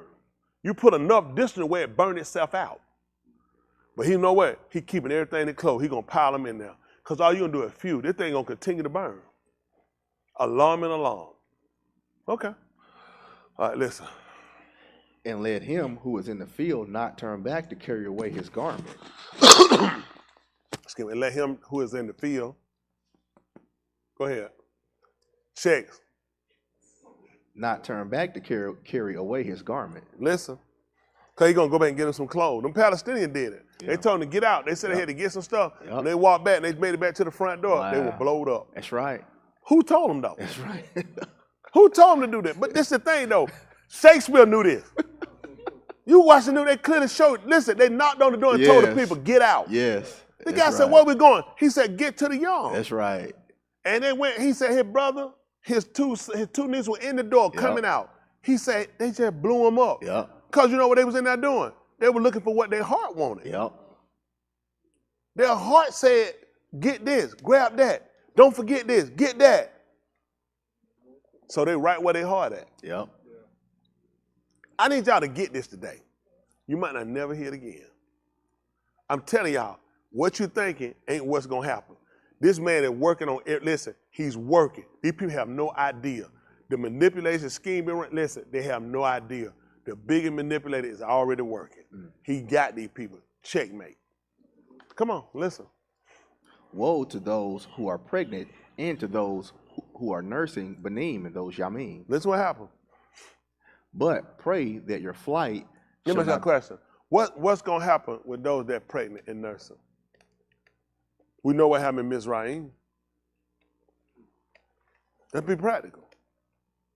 What would be happening to them? What, they going to have nurseries for them? Y'all ain't seen in the past, they've been talking about all them little babies getting killed? Yeah. Did y'all see what they doing over there with them babies? They got video where they show Hamas them burning infants. Infants, babies, burning them, killing them. He told them, woe to them that give suck in those days they pregnant. Y'all ain't seen the video? They've been showing the videos of them. They've been talking, new clip tell you, they have video of them killing those babies. That's mighty familiar. I don't ever remember a time period they were killing babies. Cutting the heads off of them, burning them. Can you imagine burning a baby? He told you though. Shakespeare told you. Come on. But Palal, that your flight shall not be in the winter, nor on a Shabbat. That's amazing. That's amazing. Let me ask y'all a question. What time of year we in nowadays? Spring? We're in the wintertime? Yes, sir. What day did they strike Jerusalem? Shabbat. And you know that Shakespeare told her this. Do you know how dumb you got to be that y'all ain't getting yourself together? What's the chance he just told you the winter and they just struck in this wintertime now? Yep. What's the chance he just told you not Shabbat and it happened to be Shabbat when they struck? Yep. Let's see what happened. Maybe it ain't nothing. Maybe it's just Shakespeare. What did he tell her, Chris? For then there shall be a great distress, unlike any that has ever been from the Rashid of the age until now. Tell me when we done had something more critical than what's going on right now with YashaYahu, with Israel with Israel and the Palestinians right now. This ain't even over. It's just getting started. Just getting started. Y'all know countries already picking sides. Yes, sir. Yes, sir. People are already picking sides. It's bad than what you think. Come on. And nothing like it ever come again. What's going to stop it? There ain't another one like they're going to have again. Wrap it up. Hold on. That's not true. According to Shalom, there's nothing new. Anything you see, it been done before. He just defied everything you knew. Yep. You've been told everything had been done before. He said, not this one. Because I've never come down here, not in this capacity. Right. So all this is leading up to his coming. So guess what I'm aligning with? All of the solar system, and I'm aligning with what's going on down here. Come on. And those Yamin had been not. If those Yamin had not been cut short, none of all Basar would be spared. You hear that? Hold on for a minute. If those days hadn't been what? Cut short. Tell them what happened. None of all Basar would be spared. So that's amazing. Because it's happening in the wintertime, which means your days are longer. Shorter. They so dumb, they don't even realize. Shakespeare, he playing it. 500 years ago, I'm talking to you, 500 years ago, Shakespeare wrote this. And he knew about keeping it, man. Keep paying it down, my grandson and my son, all the way. And make sure you be watching it. Make sure it line up just like he said it. Why would Shakespeare keep up with this? Why would Shakespeare readers keep up to do this? This is all Yahuah. What's the chance that they got struck on Shabbat? What's the chance that Shabbat they got struck happened to be the winter. It's the beginning of winter. Who else could time that? If you ever had a reason to believe him, you need to believe him now. Everything he told you, he has done. What? The Shabbat in winter? Come on, folks. Come on, listen. Not to mention, on top of that, what did we just finish that day before?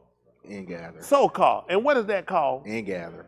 What did Amos tell us in the 8th chapter? He ain't coming back no more. He said, no, he said, I will not pass by. He had been passing over them, all these so-called. He told you this time, I will not pass by anymore. He told you that. He asked him, what do you see? He said, a basket of summer fruit.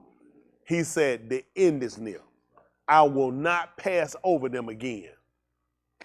Right after so-called. Yep. One a month after so-called. One couple of weeks. The very next day, Shabbat, he struck them. Y'all better get conscious. You won't be hearing again. Listen. Yet, for the sake of the chosen ones. For the sake of who? The chosen ones. Tell her what happened. Those Yamim shall be cut short. That's all right, he did it for. For the ones he chose. You said for the ones that made up their own mind to get saved. Elect don't make the choice. The people, the electors make their choice. We were elected for this. That's why he cut it short. While he set up to destroy and take these people down, he also set it up to prepare to make sure for the elect ones he chosen that these days won't be long on you. Hello? I'm trying to help y'all out. When you hooshed up on the two, he had told you that the Shema wasn't gonna smite him by day. That's why he put a dark cloud up. Not a Auryah by Layla. You know what he did? He put an eclipse out there. He told even the moonlight could strike him. Okay, let's pay attention. Folks, when do you keep Pesach? You keep it in the middle of a Auryah. What happens in the middle of a Auryah? The Auryah is full. When they put him up on the two, it was coming into Pesach, which means it was putting the Auryah at 100% shine. That's why he had to darken it out. Because I told him that the Shamash was not going to smite him by day, so I made it dark. And I also had to darken it like a new moon or an eclipse so that the Auryah would not smite him, because you had to line everything with what's on the rocks with what was in Shamayim. Don't take Lord, just need a teacher. You missed it. He was elected. I couldn't keep him from going through the persecution. I just kept him to where I shortened the time on it. Why you think he made it dark and brought it back day? I had to cut the time short. Because you needed him up there for a full day. I put him out there for a full day. I made sure the Shamash was up. Then I let it be dark. And then I made the Shamash come back again. You counted him being up there for a day. Because he was elected, so I had to cut the time short. I taught you from Layla to Layla. Okay, don't worry about it. I can help him, but Shakespeare taught him already. Come on.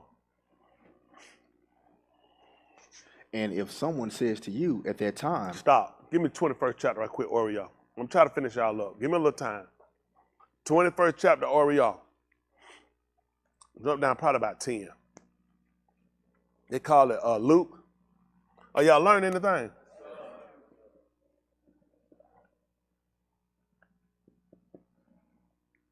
That's 21:10.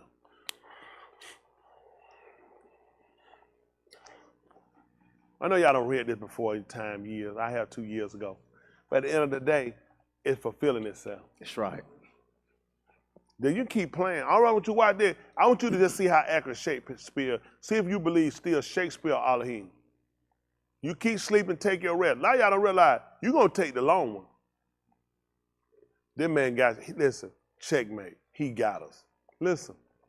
One more, he spoke to them, saying, a Gui shall come against a Gui, and a Malkuth against a Malkuth. Mm-hmm. There shall be great earthquakes here and there, and famines and disease, as well as deeds of terror. Well,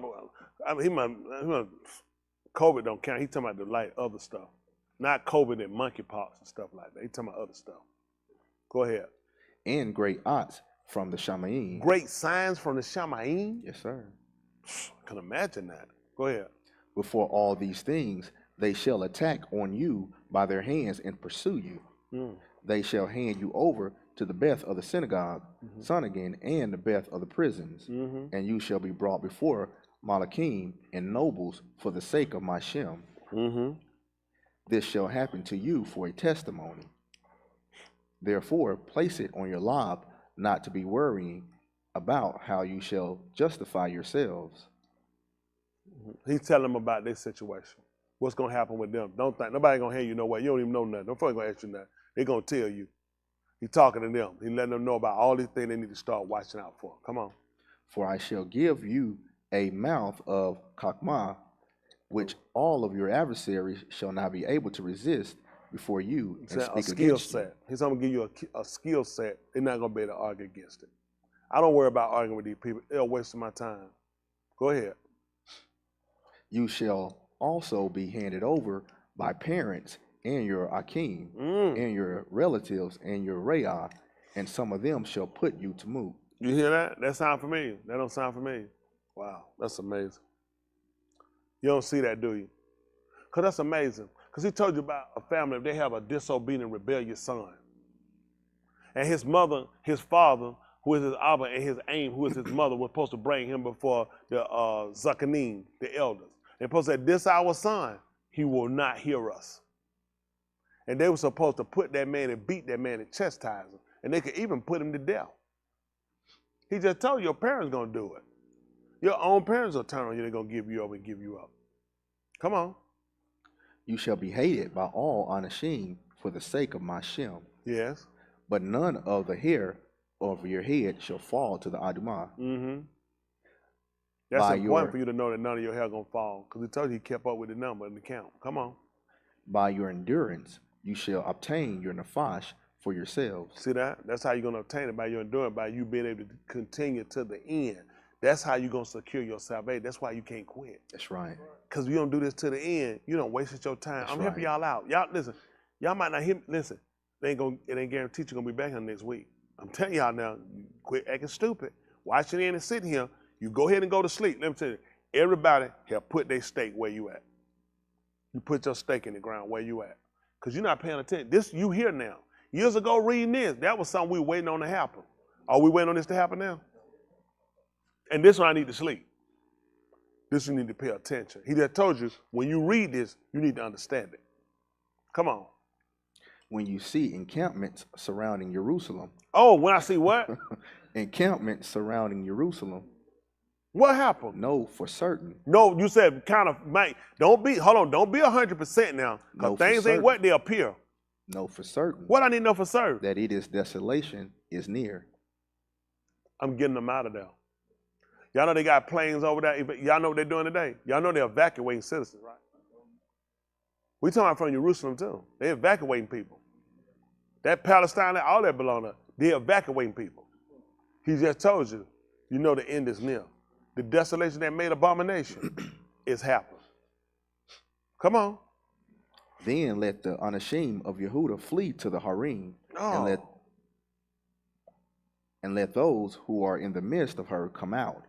And let y'all ready to go to Jerusalem? Take me home to Jerusalem, to Jerusalem. How much sense that made? None. He just told you to get out and don't come now. Because if I'm making it desolate, why would you be coming? Stupid. It's something in my spirit saying go, because you're dumb. Listen. And let not those who are in open areas come into it. Them folks steady going in now. Come on. For they are Yamim of vengeance to fulfill all of what is Katab. Y'all know why them people out there? Everybody hate the Palestinians. One over there. What he just told you these people out there for? Gotta fulfill. Hezbollah, all these groups, let me tell you something. We Yehuda. Please don't go tell no lie. He with them. Your mama. I had to tell them that. I meant that from all areas of my body, your mama. First, I'm not with them. I can't fight what the man said and say I believe it. Come on. Come on. The man just told you, what did he say these people were? For they are the Yamim of vengeance to fulfill all of what is Katab. I want him to stop his fulfillment. No, sir. Not at all. I No, can't. sir. I'm not the man to get in the way. Yes, See, these that's folks right. tell you they want. He against his own people. Your mama. That's right. I know she against her because she let you come out the womb. She could have locked them thighs, double pumped twice, and I wouldn't have these problems. That's right. I could be teaching and we keep moving. Pay attention. Listen. Woe to those who are pregnant and to the nursing aim in those Yamim. Yeah. For there shall be great distress in the Arats and wrath upon this arm. On who? On this arm. Upon this arm. Y'all see that? Upon this people.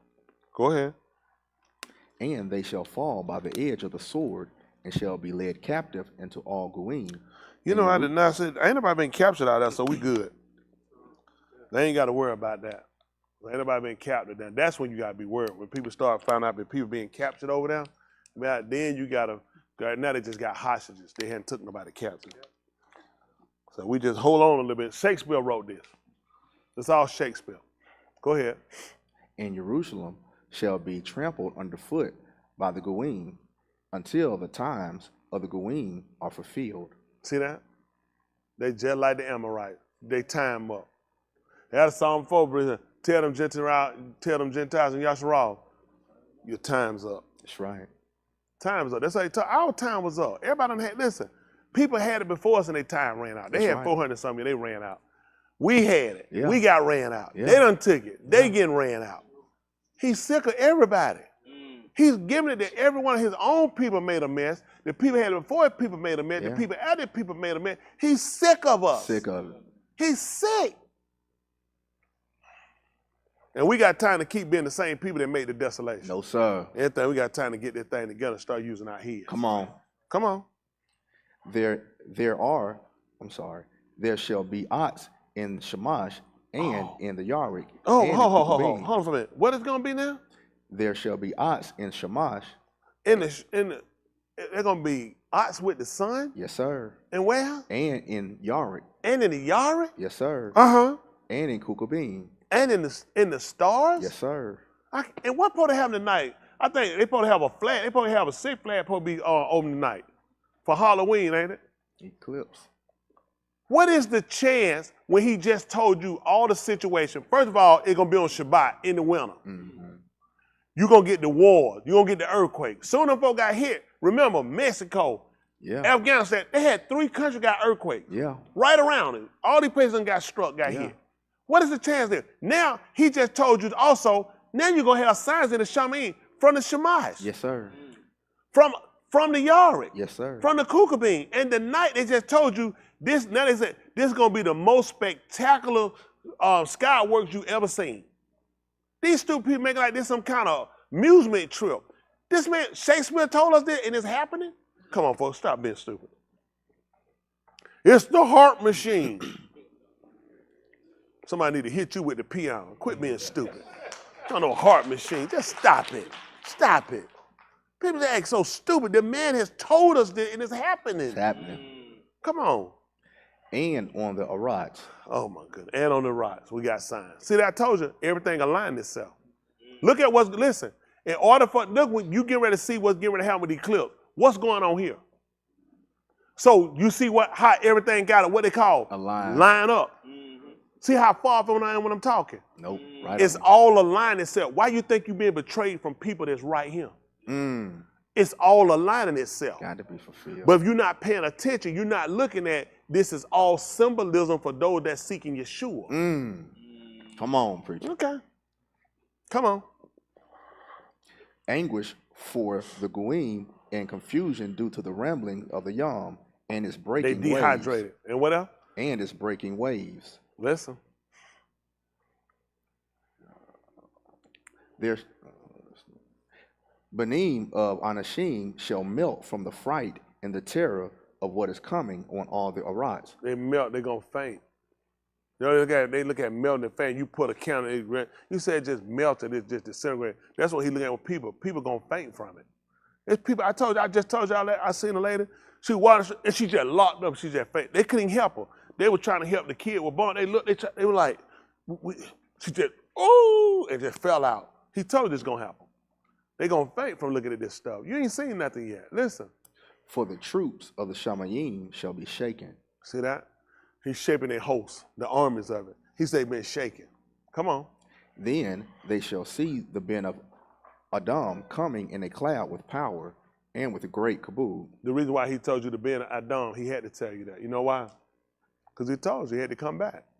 The same one they told you that went away was coming back in like manner. That was the flesh from Adam. Adam came from the Auryah, from the ground. The same one got to come back. See, that's what you watch. And see, people are trying to mimic the one we had here before. But he told you, don't be stupid. The one that's coming back, the exact, is coming back from where it came from. Okay, they had them about it. Look at these guys just appeared over in Kibalon. They just had a guy. Remember he came until he was Jesus? Popped up over there. They said, okay, we're going to crucify you. And he called the police. Y'all just said, black, they called him. Yeah, okay. Y'all, it's serious. He done popped down there. He told them he was Jesus. They said, okay, they told him they finna crucify him. He done called the police on him. They told them, listen, this is the truth. You seen that? That's the truth, didn't it? I think, listen, he told you they were going to appear and say, I'm he. They just had a white woman over. Remember, they were all driving at work. They had a white woman. The guy said Jesus and all them folks, and they were going over there picking him up. They had a white guy just went over there. Had the stuff on them folks, were running him around, talking about, who told us this? That these people going to start appearing doing it. These were symbol and signs that you to watch for. These folks came and they said, okay, you did. They said, we crucifying you. That man called the police on. They're like, man, what you doing to call the police, man? Go on, let them do the thing. Let them do what they do. Come on. When these things begin to come. Oh, you said when they already happening? Begin to come. He's telling them about, listen, he's telling them about something that we doing now. When these things begin to come. Comb up and lift up your heads. Why? For your redemption has come near. And your head been down because you've been asleep. See that? Now lift up your head. That's what Dawood said. He's going to lift up his eyes. Well, from which coming who? Where's hell come from? And what did Yahuah make? He made the Shamayim and the Alaph. See that? He told me, you see all this happening, you need to be looking up. Because you know your redemption draw now. But what you been doing? You've been walking with your head down. You've been an usher with your head in the sand. See, this stuff is really coming to pass for you faster than what you're thinking. Now, where you not paying attention, because you're watching these people are not odds. When you go and you're reading the book, or you know how to go to Zechariah, probably the 3rd chapter, you'll see when he told Yahushua when they sat there, he said, you and the men that are with you are for signs. That's right. Not everybody. He told them, you and the men that are with you. That's right. You are for signs. That's right. Odds. I don't use these people for no odds out here. These people, you watch them, when y'all ride out today, you ride, them people going to the store, they at the gas station. None of them folks look like they word or care in the world, none of that. Listen, you say, man, you over there, that's in the Bible. They say, man, listen, man, I'm out here trying to pay. Man, ain't got time for that stuff. Man, them crackers, whatever, we fighting all the time. I ain't got time. They're going to store get a bill. They get a lottery ticket. They finna buy some single cigarette. They going out to get something to eat. They finna go shopping. They going to keep moving because they trying to get rid of. You know they saying now more people now are starting early Christmas shopping this year than ever. Why would they? Listen, they need to get the deals now. This is the mind he's giving them. He's giving you a mind to be sitting here and those you paying attention, realize the end is near on you.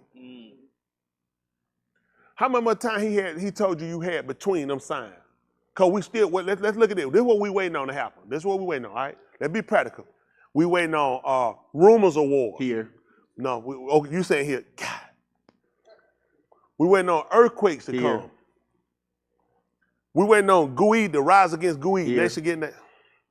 We waiting on kingdoms to get against kingdoms. They don't even realize Saudi Arabia, Qatar, them don't consider themselves, they consider themselves kingdoms. That's true. That's right. These folks consider themselves kingdoms. That's right. Okay, they refer to them as the kingdom. That's right. Who told you kingdoms were going to be rising against each other? Yes, sir. Okay. Then you're going to get, people going to have to wind up fleeing and people going into captivity. That's him too? Yes, sir. God, man. But still, we ain't got to the part with the babies yet, when the babies going to be getting killed.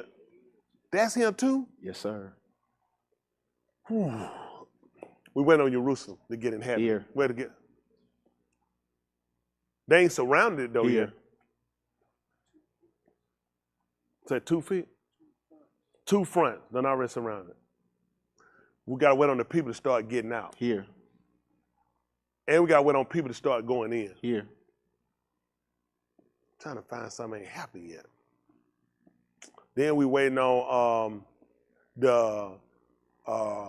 we waiting on for the Asashameen, so we still got some time. No, that's gonna be when that's supposed to be next month. That's supposed to be today. Yes, sir. Today.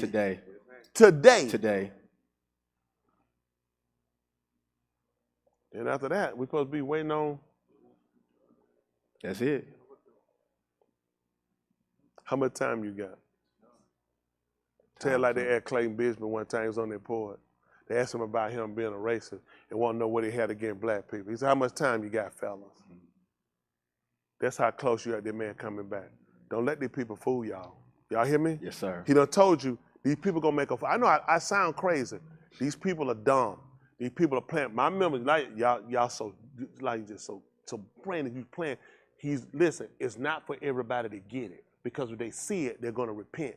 He can't go back on his words. If a man repent and a man confess and a man walk upright, he's got to acknowledge that man. He told you before, in seeing, he don't want them to see. In hearing, he don't want them to hear unless they see with their eyes, hear with their ears, and understand with their law. He said, be healed. And be converted. And be converted. I'm telling you, it ain't for nobody. It ain't for everybody. I'm telling you, I say like care. If you ain't get what I'm spitting, it ain't made for you. I'm trying to tell you, I show y'all this on everything. Anybody can tell they see me on the street preaching nobody. I ain't telling nobody nothing. I'm being upfront with y'all. When I get through and I'm finished here, that as much as they gonna get. Because it ain't for everybody. His determination is to get all the Goyim into the valley of Yehoshaphat. There, he said, I'm going to contend with everyone. That's the whole purpose why he got them Jerusalem. He's going to bring everybody to the valley of Yehoshaphat. In the valley of Yehoshaphat, the reason what was key for it, we didn't fight. He fought for us. All we did, we sung. That's what he told him. I'm going to get them back there. But he got to have a lure. That's the lure he put. These people going, everybody fighting for a temple, they fighting for the Temple Mount. Won't be nothing built there. He's going to establish New Jerusalem. He said, well, going to dwell there, going to be nothing but Sadiq. These people keep thinking they're going to get something. That's the lure. The Muslims who heard Muhammad say he heard in Mecca, now he got a Temple Mount in Jerusalem where our temple was supposed to be built. This is the lure he's using to draw all these nations to come. Russia getting involved, China saying stop it now. Listen, this is the only place to get everybody involved. Everybody thought the Ukraine-Russia war was it. This war here is the war that's going to pull every nation. Listen, we pulled the USS Gerald Ford out. This ship ain't being used. This is the largest. This is one of the most dangerous, powerful ships we have. We've never used it, and we pulled it down. We brought some destruction. What the Gerald Ford for play games? Gerald Ford, listen, we ready to take everything down. They went through it, and see, then y'all also told y'all about before with all these leaders that they were all gonna go and they were gonna make treaties with each other. They see, everything's aligned itself, just like he told you. Then y'all told you that all of these different rulers were gonna come and they were gonna make treaties. He told them some of them they weren't gonna stand. That's why these folks breaking out. Listen, Iran, Saudi Arabia made treaties. A lot of these treaties not gonna stand. India and China made them. A lot of them made treaties. He said they won't stand. When they get back to their land, they changed them. Remember when Trump went to North Korea, he made a treaty with him. When he got back here, what happened to it? He told us about it. Then y'all already told about it. He said the treaty ain't gonna stand. That man gonna kill him. He gonna kill us all. We gotta get right. Don't let your heart get overcharged with this stuff. Start focusing on what's important for us. Make sure you're right. Everything you got, you can't take it with you anyway. You gotta be ready. Listen, if it's a spouse, if it's a kid, if it's a wife, if it's a husband, if it's a brother, it's a mom, if you got a hesitation when it's time to move, you ain't gonna make it. You can't have no hesitation in your step. YashaYahu said, we are not of them. To what? But them that believe to the saving of the soul. I ain't drawing back. That's two.